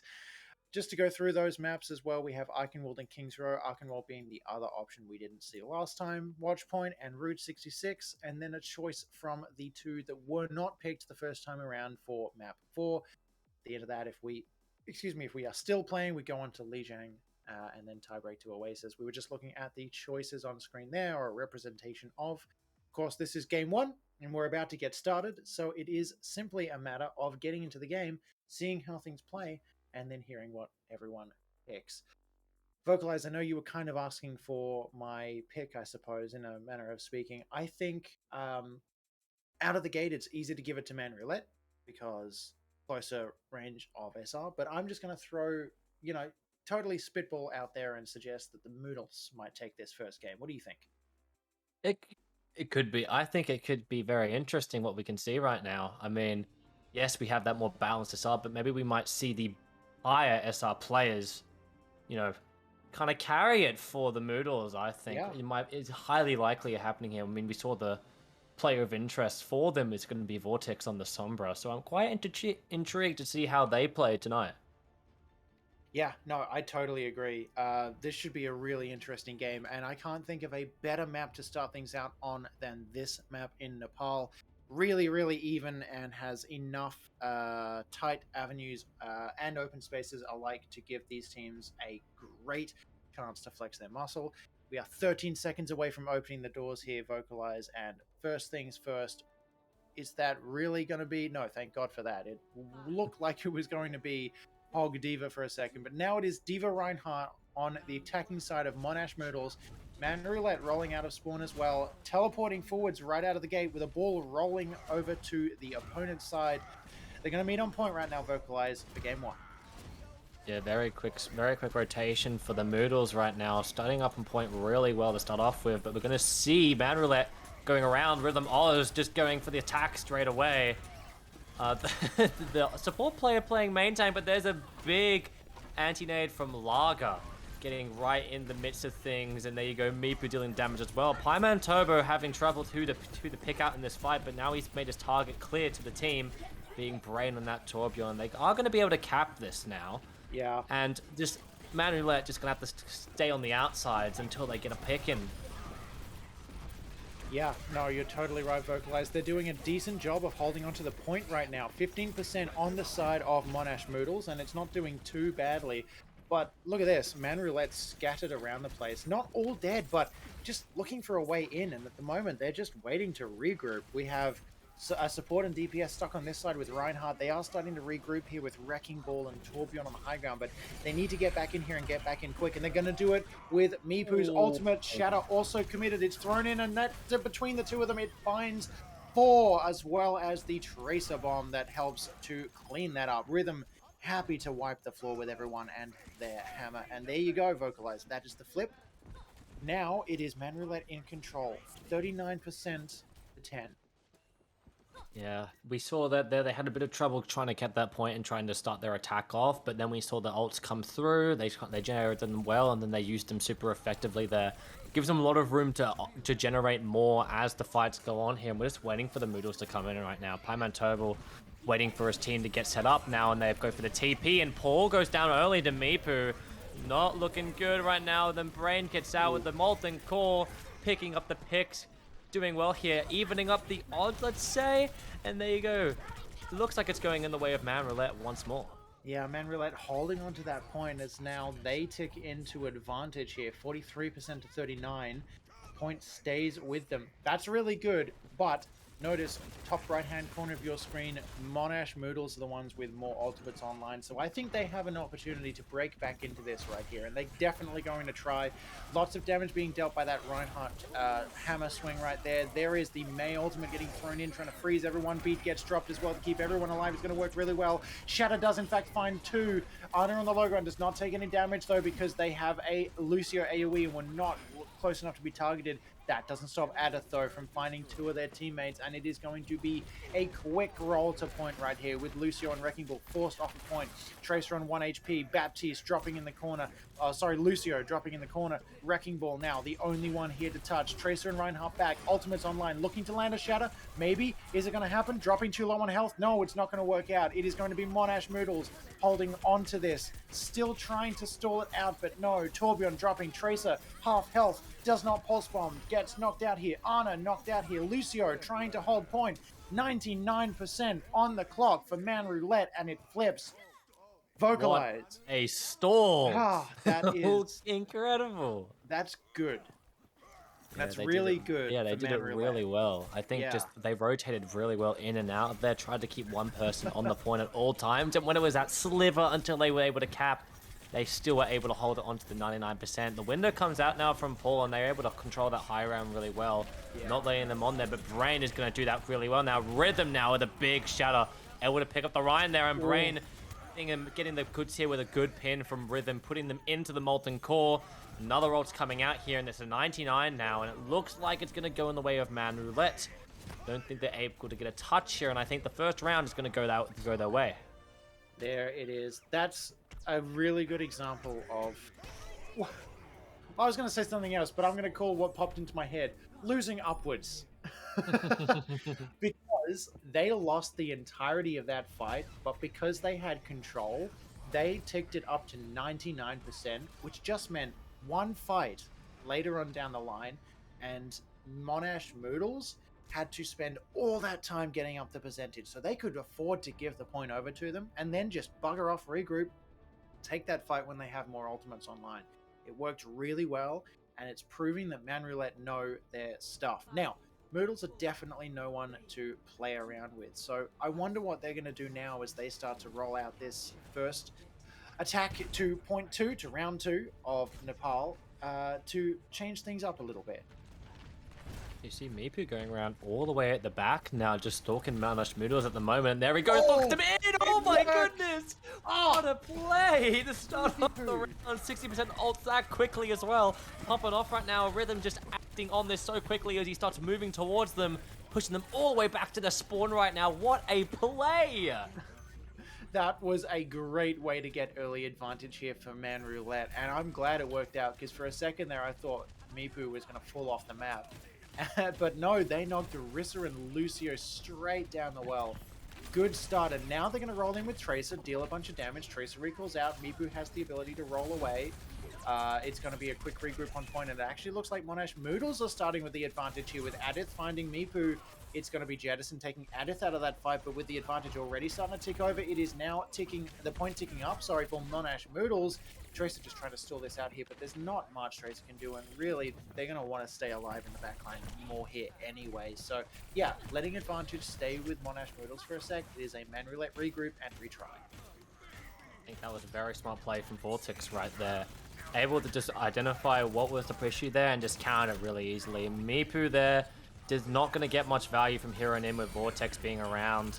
Yeah. But he is going to still try. He did put Mind up there. Jettison getting a pulse there as well. Mipu picking up all the goods again. Maybe I stand correctly, and Vortex just can't get it with Jettison just taking him out on the right side in that 1v1. And doesn't seem like the Sombra was a problem after they well adapted and capped the point next. Yeah, the Sombra was definitely was stuck out in the corner there, and Tracer was able to definitely find a pick there. I really wanted to say the word definitely for a second there. Tracer was able to find that pick. I watched them on the corner just chasing down Sombra out of that fight.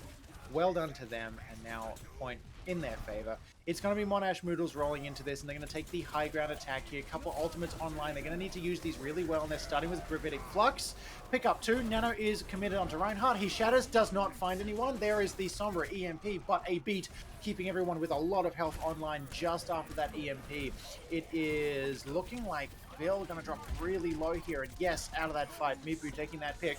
Adith finds one, but Rennick with a trade, that group off of the side of the map. Wow. Torbjorn out of this now, and it is going to be a Moodles retake and control right here. Sombra, last one left, 80% on the clock, focalized. Monash Moodles going to have a chance to touch this. Man Roulette having a very strong push right now. There you go, that's not what they need. Jettison getting the good pulse bomb in there, pushing their pulse back right now. Mipu puts the mines on the point, making it very difficult then for touch right now. The bongo comes out, but it's too late as Brain's turret picks up another. Yeah. And very simple there for Man Roulette to start us off. Yeah, that's it. Man Roulette showing a dominant performance over Monash Moodles here. Doing a really good job of running rings around the Moodles for the most part. Those mines on the end just helping to lock this in. Here's that group off the side of the map, does find 2 and helps to secure this kill onto Baptiste as well. Well done by Rennick, well done by Man Roulette. Lots of M's in chat. I see them doing a decent job. May well even be some M's in Twitch chat if I head over and check. But they're pretty proud of their performance so far, and so they should be, because that first initial fight, that first map, Nepal went strongly in their favor. Now, we're about to see the next pick vocalize. So, what do you think? Any thoughts? Do we go King's Row, tried and true, or do we maybe change it up a little bit? I don't want to see Kings Row anymore. Yeah, I'm done with King's Row too. But we know that they're probably going to pick it. Yep, there it is. Okay, I can see it happening. Come on, Iconwall isn't a bad map, Iconvolve is a guys. gret map. I don't understand why What's people wrong with just Iconwall? Whatever. save Kings for King's Row. 4th map. Come on, just It's the 2 Fort of Overwatch. It's the catchphrase of other game. yeah. I'm a bit of a 3-trick pony really when it comes to games. You tell me, but Yeah, I do know yeah. a TF2 reference at least, so I'll go with that one. Here's the map summary. Manroulette decidedly taking Nepal. We move on to King's Row next. Vocalize. We saw what happened earlier with 2 very different uni teams. What do you think is going to happen differently here? Obviously, we saw initial startup with Bastion, and then we saw Sigma getting used quite a fair bit. Do you think we're going to see another dominant Doomfist, perhaps, or is this going to be a night and day difference to what we saw the previous teams run?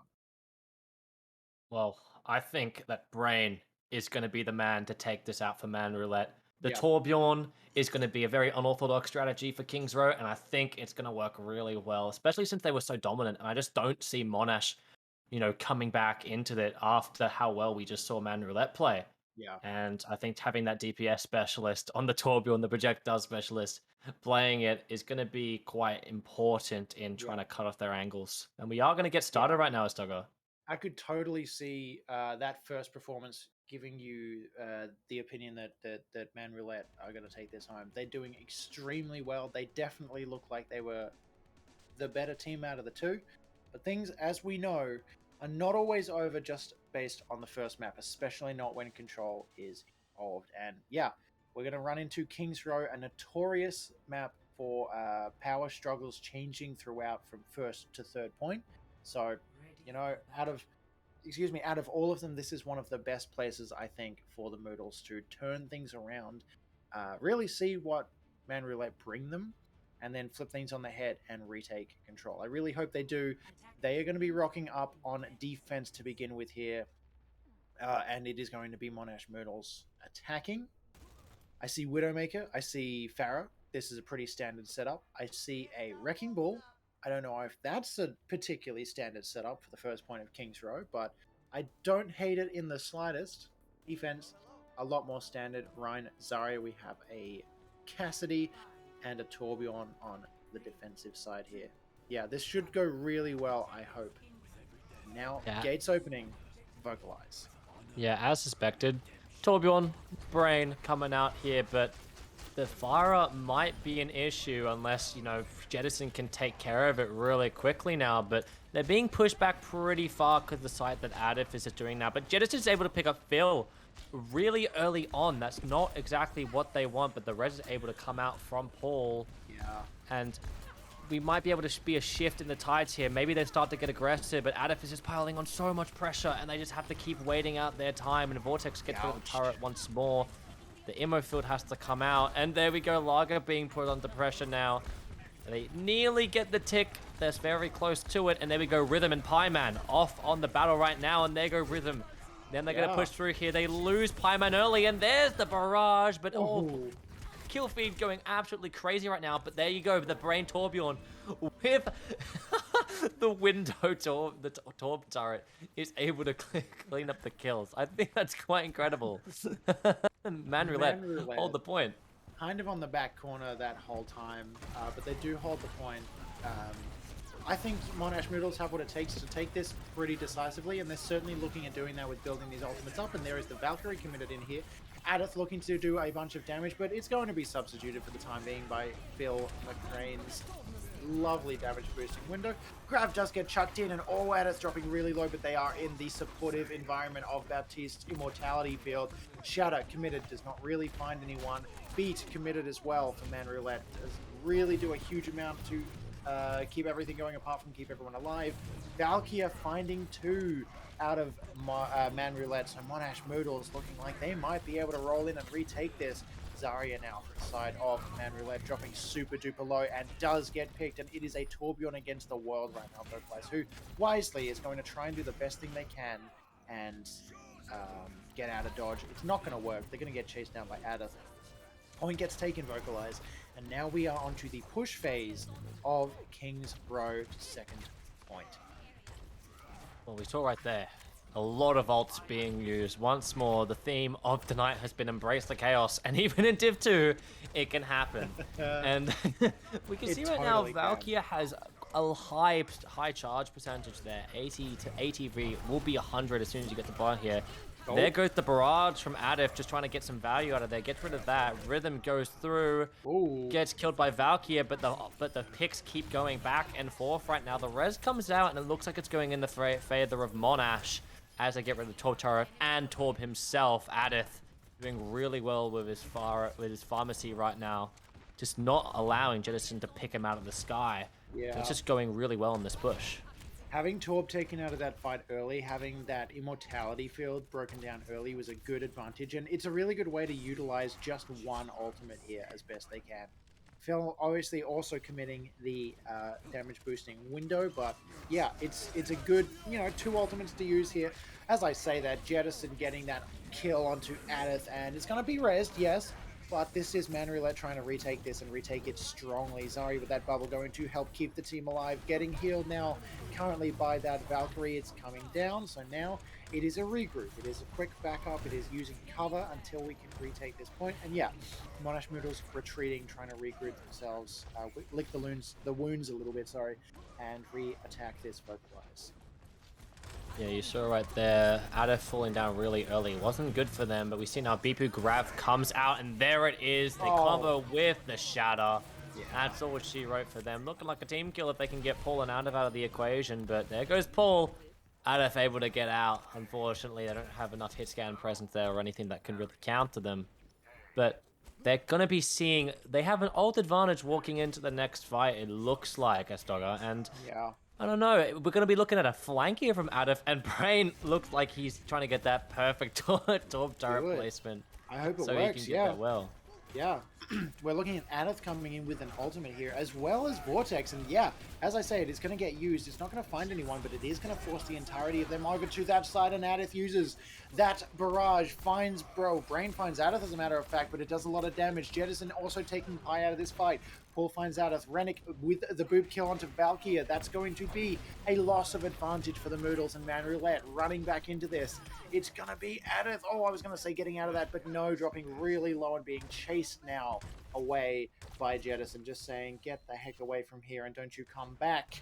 No more, no more, no more, no more. Yeah, that's another decided win for the side of manroulette. Vocalize, we're going to flip over pretty soon over the 1 minute mark, and then it's going to be action time. Moodles really need to take this point quick.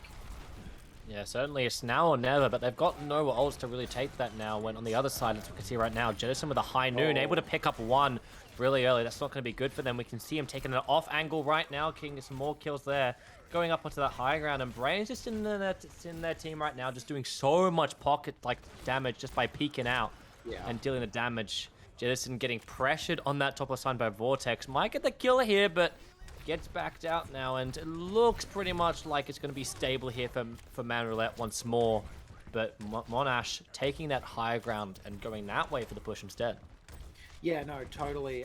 This is a good attack, and the team is really well grouped here, and hopefully no one gets picked off by another one of those little pesky noons on the corner. There is a grab combo with the Torbjorn ultimate, and that's gonna do what it do. It's finding 3 immediate kills, and the rest of the team is cleaned up just like that. 20 seconds, less than 20 seconds as a matter of fact, for 6 players to run as far as physically possible to point 2. It's going to be really close. 10 seconds. They are staying right here, ready to knock them. Oh, Wrecking Ball rolling around the corner. Does make it through the defensive line. Ash is going to get stunned here in the back, and now it's going to be Jettison running up the back. It's going to tear them apart, and yes, the Moodles do touch point, but it is going to be a short and not particularly sweet hold here as the Team manroulette take them out of this fight. It is nothing but Wrecking Ball against the world right now. Just trying to stay in the corner, trying to get healed. It's not enough. Moodles do not take this. It goes most of the way to point 2, but it is a 1-point game. Vocalize. Whoa, manroulette are showing a really, really decent play here. Yeah, they're looking really stable right now. I think they're like the thing that's really pushing them and giving them that driver's seat is the synergy that Brain and Mipu have right now. Every single time he gets Grav out, they're able to just follow up on it really well. And they usually use that with the Turbo, and of course that one time where we saw the Shatter combo into it. Yeah. Picking up a couple kills there with the I guess you can call it recent buff onto onto Reinhardt with that Shatter. But Yeah. it's looking really strong for them, and they're going to be attacking once more. And you can see their Brain back on the Torbjorn Jettison now, going for something different, a little bit of a Reaper on the other side. No more Farah, gone Hanzo and the Vortex. Finally, we're going to be seeing a Mei, and I think that's going to be really good for this defensive hold. Yeah, I'm looking forward to seeing how well this Hanzo gets played. Adith, obviously new to Hanzo tonight, as far as we've seen at least, should be very well played from what I've seen from Adith. On the flip side, attacking Brian and Jettison, Torbjorn and Reaper. It's very, very close range, but I don't hate this. I think they might expect that there'd be a Pharah, and that is definitely a misplaced call, but I don't hate the idea of using a Torb turret for sheer damage. Let's see what they do here. Gates opening now, Vocalized. So rolling out of the gate with that speed boost and around the corner here, just looking for an early advantage. They are going to take this all the way up to statue, pretty well fine. Moodles staying far back, out of the way, not taking too much damage behind that shield. Reaper telling to the high ground, so that is the initial start. Vocalize, here comes the first fight. Yeah, I think when you're playing Mei, you really need to be holding that statue there just to get the most value out of Wall, and Wall doesn't come out at all, and you see Pyman, Turbo, Phil, and Adif all falling really early on. Yeah. And Jettison just picking up so many goods from this Reaper really early, picking up final blows, and that's just it. Yeah. Like, you can't really do anything there. They really needed Vortex to get some bigger value there, and we're going to see him swap pretty much immediately onto this Doomfist. Almost felt like an anti-fight, and that seemed to just really change very quickly right there. That point almost went quicker than I could really think about it. And obviously a lot of the heavy lifting was done by Rhythm, who now has Ultimate online and can roll into this next fight with a Shatter. Really key way to roll this around the corner to win this point. Again, Vocalize, remember, this card only has to go a shorter distance than usual. It doesn't even go all the way to point 2, and that Shatter might be a really huge way to get them to do this. But as I say, that Vortex in the background does dive into the window, finds 2, but it's going to get flipped immediately by Jettison finding 2, and Rhythm locking it down. Jettison finding a 3rd, Jettison finding a 4th, Rhythm there to get the 6th. It is a team kill for the side of manroulette, not even needing ultimates. Yes, they commit Shatter, but out of that, everyone is picked off by primary fire alone. Kart's going to roll around the corner, and what do you expect? No one on the side of Monash Moodles is even alive to retouch this, regardless of what hero they're playing. QUT, boys, sorry, they won before. manroulette take this, and that is it for King's Row. At least it's over and done with quickly, Vocalize. manroulette 2-0. We're going to have to see something different in this next map if we want to see Monash get back into it, but yeah. Rhythm only needed to make that one play to make it all the difference there. We're seeing right now Mipu and Brain linking up once more, just getting pretty much the entire team kill there. Yeah. There's a nice little emote for you. But I think they've been playing really well up until this point, and sure, there's a lot of memeing and trolling happening around them, but that shouldn't be disregarded as they're playing very, very well right now. Yeah. We do see a map pick coming through immediately, so the teams know exactly what they want to play, and it is, Vocalize, Route 66. So, different map, maybe that's the difference maker. Maybe it is whoever's on the left wins all of these maps, and whoever's on the right wins all the... maybe it's as simple as that. Who knows? This is going to be the prover here. King's Row has gone in favor of manroulette. So now, on to Route 66. Now, if this point is won, as I said earlier, manroulette, sorry, if this point is won by manroulette, they take it home, and that is the end of the game. Monash Moodles take the loss.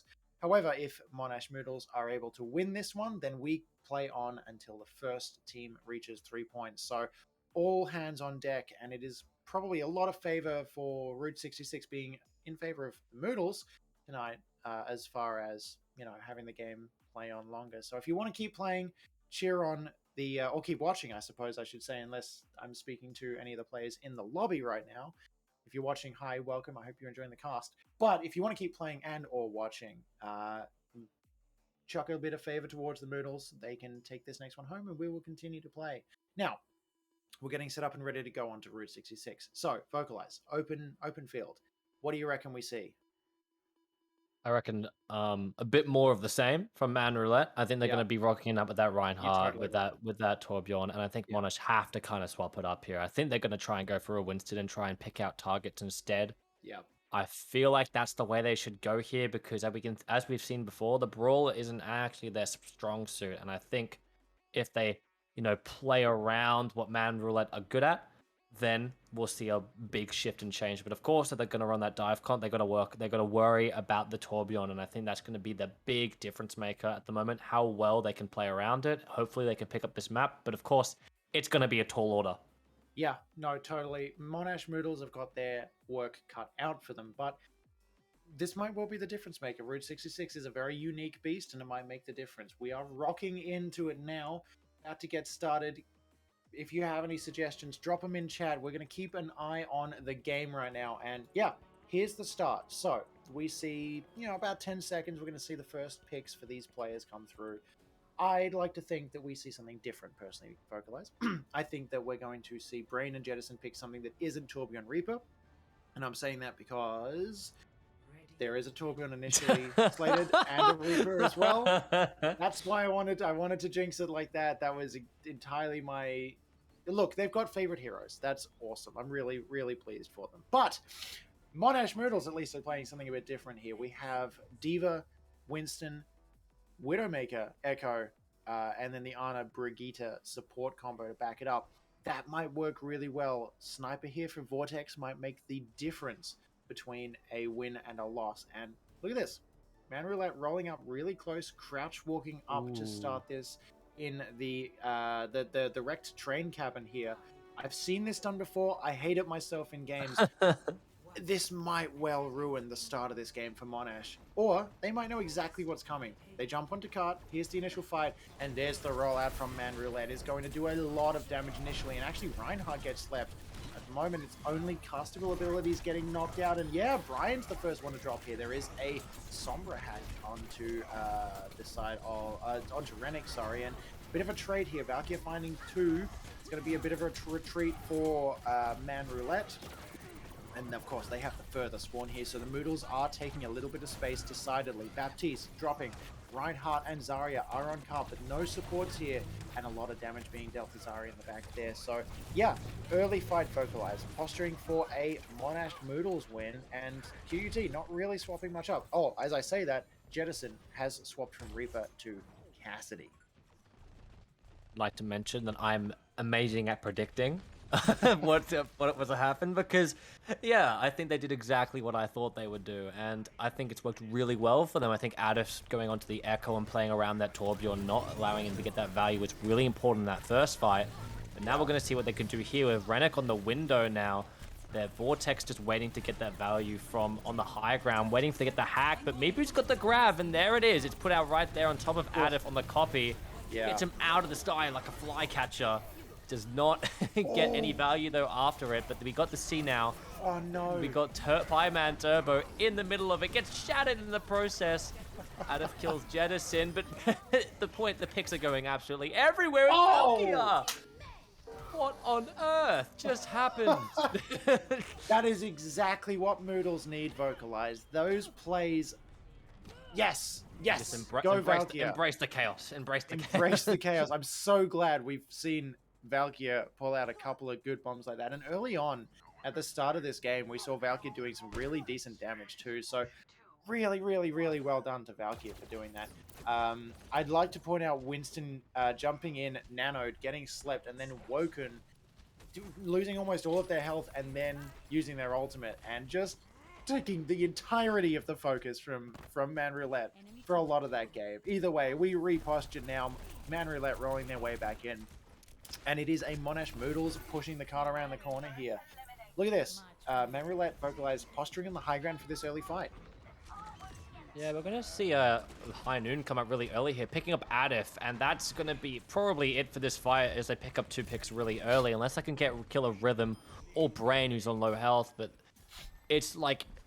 It's such a hard defense to go. I mean, they had some momentum going forward there, but I think Man Roulette just really good at just denying that momentum with just like slowing down their player. Like, because that dive, they just need so much momentum going forward, and with their new CC comp, they got the Roadhog, they got the Torbjorn, they got the Cassidy, they got the Ana. So many things that can just completely counter what they're doing, and I think was a very good change-up play for them.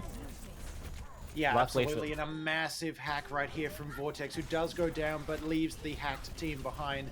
Adithid capitalizes on it, taking Jettison out of that fight. Pyman as well, taking Lager out of that fight. Rhythmos does get that pick with that Shatter. Mipu's there to back it up. Valkyr, though, taking Brain out of this fight, so it is a bit of a staggered back and forth right here. It looks like Monash Moodles on this point are still rolling the cart around the corner, but I do not discount the 3 living players from manroulette here.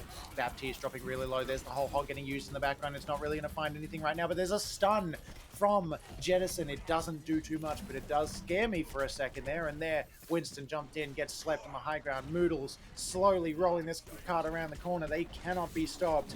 manroulette doing their best, but they are scattered right now. Hog all over the place. Reinhardt getting forced back. The cart is rolling around the corner, and Vocalize. There is point 2. We are moving on to point 3, and the Moodles look like they have just completely woken up here, Vocalize.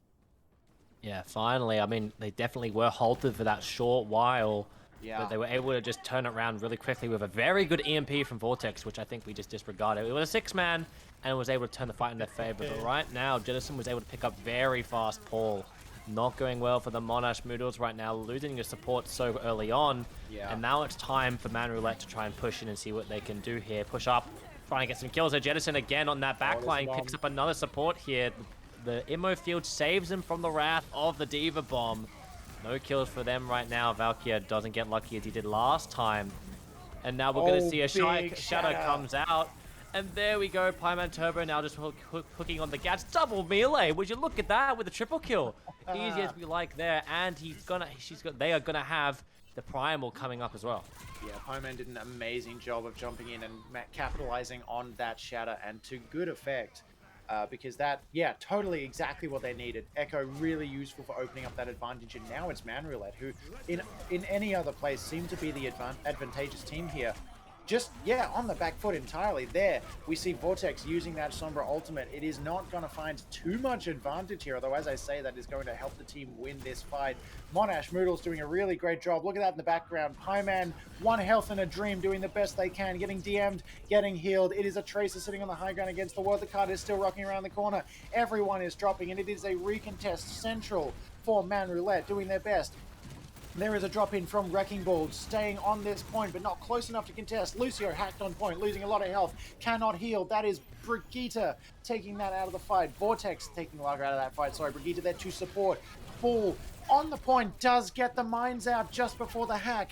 They're going to drop, but the mines are there to do a lot of damage and force everyone off point. Monash Moodle still here, not getting knocked out. One of them does drop to one of those mines, but the rest of the team is alive and well. They are knocking everyone out as they come out of spawn. Their card is rolling closer, and there is point 3. Vocalize, Monash Moodles take the first round. That's exactly what they need as well. That's exactly what they need if they want to stay in this as well. Finally, we're going to be getting... Now it's starting to get competitive because the first 2 runs on that Brawl comp, they were struggling. Now they've been able to turn it up. They've been trying to change their play style, and manroulette hasn't been able to adjust too well at the moment. But that being said, there is still an attack to be played, and I sure hope that they stay on that dive comp and play that defense dive, because I think that's going to be super important for them right now. And on the other side of manroulette, I feel like there needs to be a change off this Brawl. They kind of swapped it up with the ball coming in instead of the Reinhardt, but I feel like this has to be a little bit more of a meta change that they want to fix this right now. And we can see right there, they have kind of got it. And I sure hope it's enough here. But on the other side there, it's only been 1 change. Adif has swapped off the Echo and onto Ash. Yeah, this might well be the difference maker here. Monash Moodle should probably be running high right now on the fumes of that victory. And look, Vocalize, can I just take a second to really say, as a compliment to both teams, it's really good to be casting and not being able to take a breath, and I'm really, really grateful that the Moodles have found their footing here against manroulette, because that makes for only more exciting gameplay. And man, I am going to probably pass out in my chair, so just as an FYI. And if you do the same, then I will keep my eyes and ears open for that. But hey, gates opening. We are starting off 3 minutes 54 on the clock right now as manroulette roll forwards, try to push this cart around the corner, and Monash Moodles defend. You can see Mipu going straight behind there, just being a nuisance there, and it's great to see how competitive they're being really early on here. Pymantobo alone here in the front line as he jumps back up here. Adif just looking for those picks right now, looking for the Farah. Does not get all the value that he would like right now, and we can just see that manroulette are just taking their time, trying to pick it, try and pick off people on the high ground, and there it is. Brain getting the 12 turret kill onto Adif really early. They don't have a res to deal with that right now. Mipu just chilling around in the back, gets slept unfortunately, and stunned. The CC coming out all over the place. But it does look like manroulette are going to try and take out this fight really early on. Getting some really early picks is really important here, but Adif takes out Jettison really early into this next part of the fight here. They are still moving it, but they're going to have trouble in this next part. More picks going A forward, but there's no team that really has a foothold on this fight just yet. There you go, the Molten Core from Brain coming out here. Will this be the difference maker as Valkyrie picks up another? But wait, Monash Moodles, they look like they're about to take it here with another hack coming out on Mipu. There we go, he falls down now. Res out onto Rennick from Lager, but gets killed right there. Vortex picks up Lager, and would you look at that, Monash Moodles able to put a good defense in once more. Vocalize, who changed these two teams? What did you do with the Moodles, and who have you replaced them with? Because like this feels like a very different team to what we were seeing in the first two games. These guys are strong, and they stopped that card 0.46 meters away from the end decisively. Well placed nano. Adith turning it on, doing a lot of damage. Valkyria well and truly awake and alive right now, just playing their A game on D.Va. Jettison, as I say that, in with two, with that barrage finding them. Unfortunately, that bomb lands on the roof and does not really find anyone down on card. Rhythm Oz finding two more, so this is going to probably be, as I say it, a bit of a lost point for Monash Moodles, but that's okay. manroulette needed a chance to take something on Route 66, and now we're going to roll onto second point, and the Moodles are going to get the chance to, you know, pretty decently get back into position before they have any threat. So, you know what? I don't discount it. I think the Moodles are still doing really, really well. And look, couple ultimates online for them as well. So this should well start out really, really well for the Moodles, Vocalize. Yeah, they've been really good at just keeping going with their momentum right now. And even when they get knocked down that little bit, maybe lose a fight or two, they're able to just bounce back at the moment. It's been really good to see. Adif now, the visor on the high ground. Hasn't got anything yet, but he's definitely pushing away, nearly getting Lager, and there it goes. Right now, he had to drop down to get it. He's running away from Rhythm. He's able to get away there, but as we're saying that, Jettison is able to pick up Paul on the back. Looking now for Valkyrie as well, and they are able to get him now. And it looks like manroulette are able to just keep pushing this forward. Another fight loss for the Moodles, but hopefully they can get up one more team fight here and use what they have, which is the Nano Monkey. Yeah, totally, and that's already been proven to be a very useful combination for the team, and I think they can use that to good advantage here. It's just a matter of jumping onto this before it rolls around the corner, and as we say that, Mipu first trying to defend this cart, keep it rolling in the middle of those mines. Jettison finds a pick on the Vortex, and that's not a good thing for the Moodles. Do not lose your footing right as I say how well you guys are doing. Please, Mipu finding two more. It might well work out, but Paul is the only one to find a pick there, and we roll on to point 3 now with the Moodles on the back foot. It's not all over, Vocalize. Yeah, it's not all over, but when you have Mipu and Brain just synergizing so well, you see their names in the kill feed so often, it's really hard to just like try and pick them apart there. And we're going to be seeing probably this map going to round 3 and 4 at this rate, with, you know, manroulette having the advantage. They've really turned around their comp right now. They've gone with the bull hog, and it's just really working out for them. We see right there Rhythm picking up Adif really early. Mipu on this high ground just waiting for Brain to use his Molten Core, and then they're going to be pushing in as soon as they use it right now. Mipu does get naded. He's going to put the power drive in the back. We're just waiting for things to happen now, and finally Rhythm gets a pick. But the EMP comes out, gets 3. He gets rid of Valkyria, but Pymantobo able to pick up Lager as well. Trying to even the odds on the top of the point. Jettison on this high ground, trying to kill the Echo. The Adif does get him with the help of Rhythm, and it looks like they're going to try and stay control of Rhythm and Jettison on that high ground there. Now we're going to see a beat here Rennick trying to get in, Mipu getting another kill. It's going absolutely crazy right now. He's got the mines available and he pops him pretty early on, trying to clean up this fight as soon as possible. Ada swapping off to the Reaper now to try and get some damage in, and now finally Brain using that Molten Core in the late stages. Window comes out too, and they're going to try and clean this up super easily right now, and they have the time advantage going into the next rounds. Yeah, Moodles did falter there at the end there, and they weren't really close enough to point, I think. Look, I think the Moodles have the biggest struggles when they split up as a team, and I think that's a big difference between manroulette and the Moodles, where manroulette seem to be able to play on their own a little bit more easily, or at least they seem to have an idea of sending people out on their own, whereas Moodles do really, really well when they stay well grouped. We saw that on that first point when they were able to stall it out at 0.46 meters left. They were sticking together and doing a great job of supporting each other. So my advice through the ether of the internet here is Moodles, stick together, and we should see a really good play, a really good offense, defense, offense for this round from you guys. I think if you're manroulette, I think you know exactly what you're doing here, though, Vocalize. You've got a good idea of how to tear apart the Moodles. You've done pretty well so far.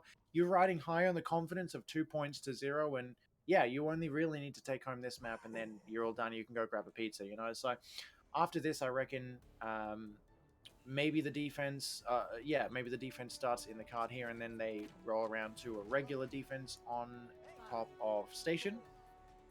Or maybe they just roll their way out of here and you know, take it to 6v6. Either way, Monash rolling out here, Vocalize. Initial fight, they are aware, and they're certainly not going to get caught by the same trick twice. Yeah, definitely not. They have to back up really early on there. They'll use the turret really early, but they're going to have it up for this next fight. They're going to be holding low, but Renner gets picked up early by Adif. This change is going to be really important for them. They've got no hit scans, no way to take out Adif, and he's just going to be able to wreak havoc with Paul.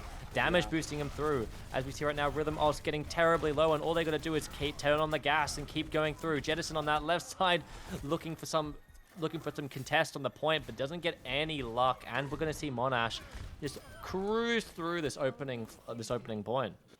Yeah, absolutely, and this is awesome. Monash doing it again, really doing well on first point, it seems here. These guys need to get and then hold this momentum, and that's going to be the difference maker here. They are looking at a turret around the corner of point 2, and it's okay to have this Farah and Mercy off kind of on their own and doing their own thing, but don't forget your team, guys. Now, attack comes in from manroulette, trying to stop this point. Turret, take it out of this fight, but Tanks down on point. Careful, Reinhardt may drop low here. Diva losing a lot of health. Vortex does find those little castable abilities, and Jettison is the one to find Adith out of that sky.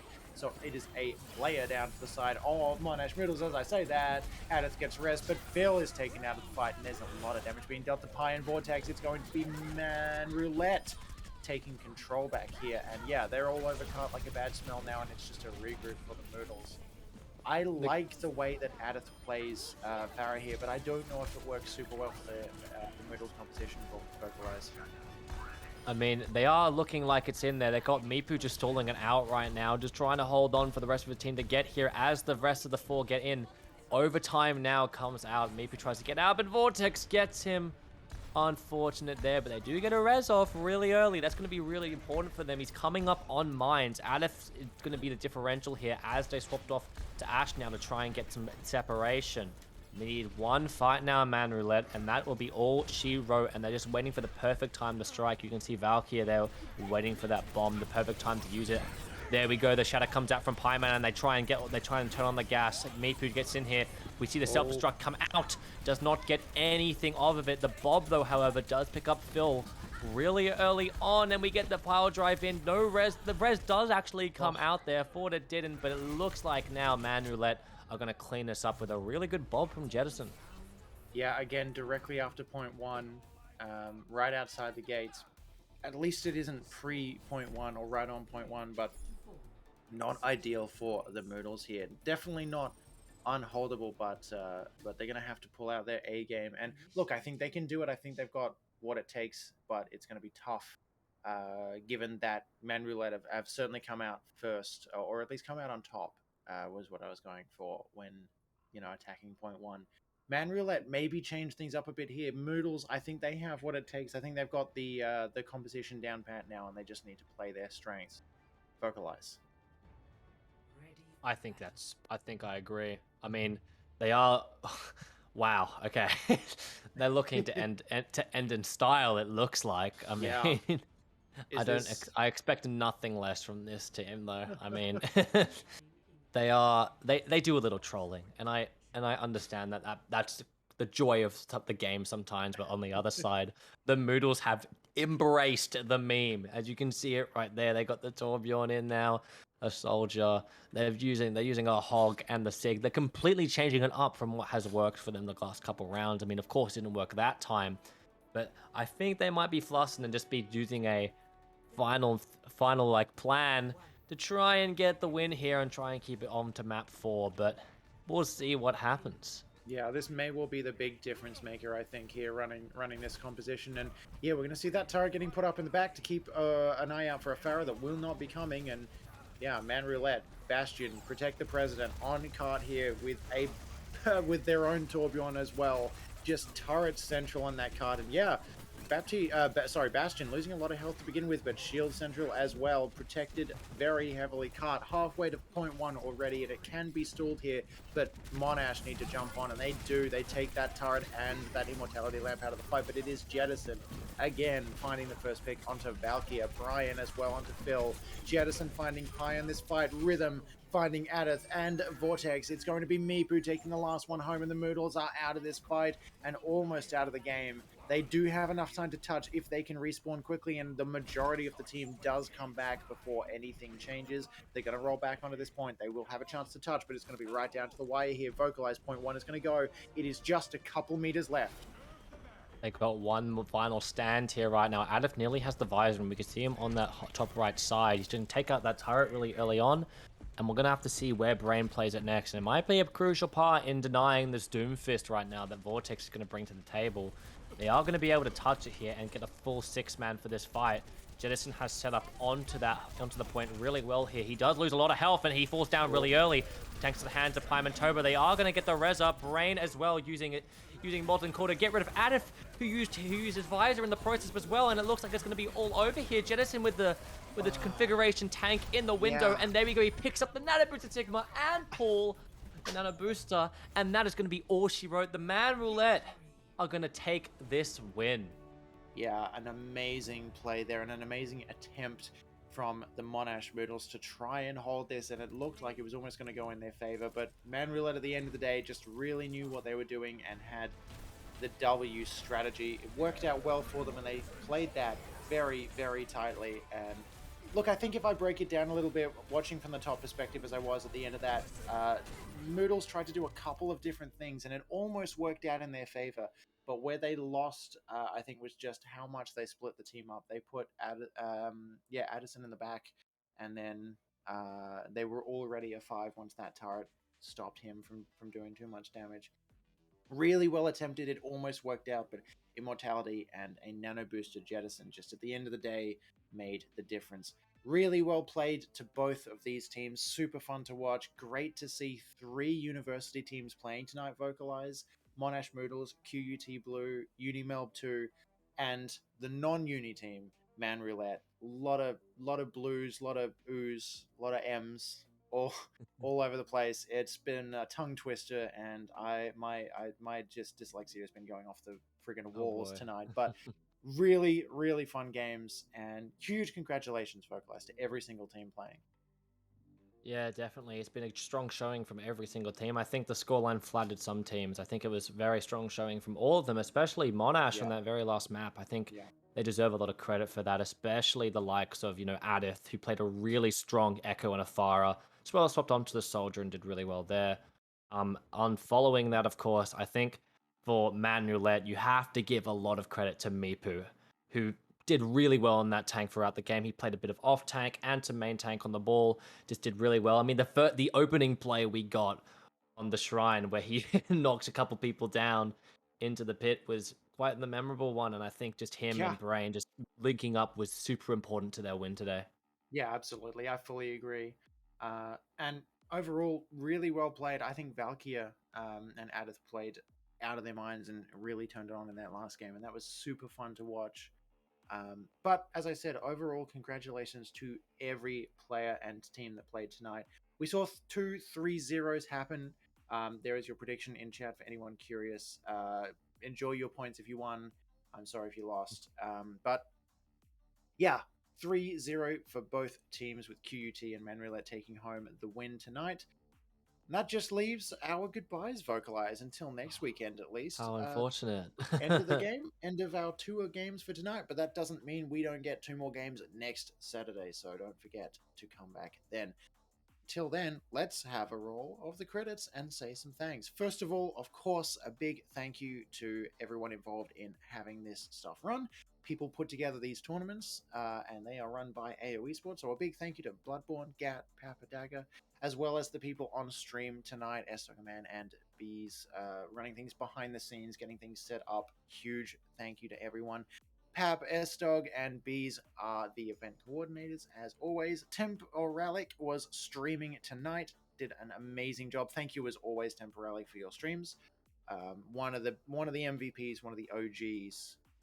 Vocalize and I, Sdogga, were your casters for tonight. A big thank you as well to Gat, Temporalic, and Sdogga for technical assets. Thank you to all Patreons who support AOE Sports. And special thanks to everyone involved at the end of the day, including you guys out there watching the stream. I hope you guys really enjoyed. Vocalize, thank you so much for casting alongside me. You are a fantastic caster. It's always a really, really fun time. It's always a pleasure to cast with you as well, Sdogga. I had great fun. And yeah, I think we saw some great play tonight, and I think that just really just bolstered up the whole experience. Yeah. Well, that is it from us. Thank you, Vocalize. Thank you, Temporalic. We will see you next week. Don't forget to tune in on Saturday again at 7 p.m. Eastern Daylight Time, when we will be live again with 2 more AOL matches. But until then, have a good night, everyone. Thank you for watching, and we will see you again soon. See you next time.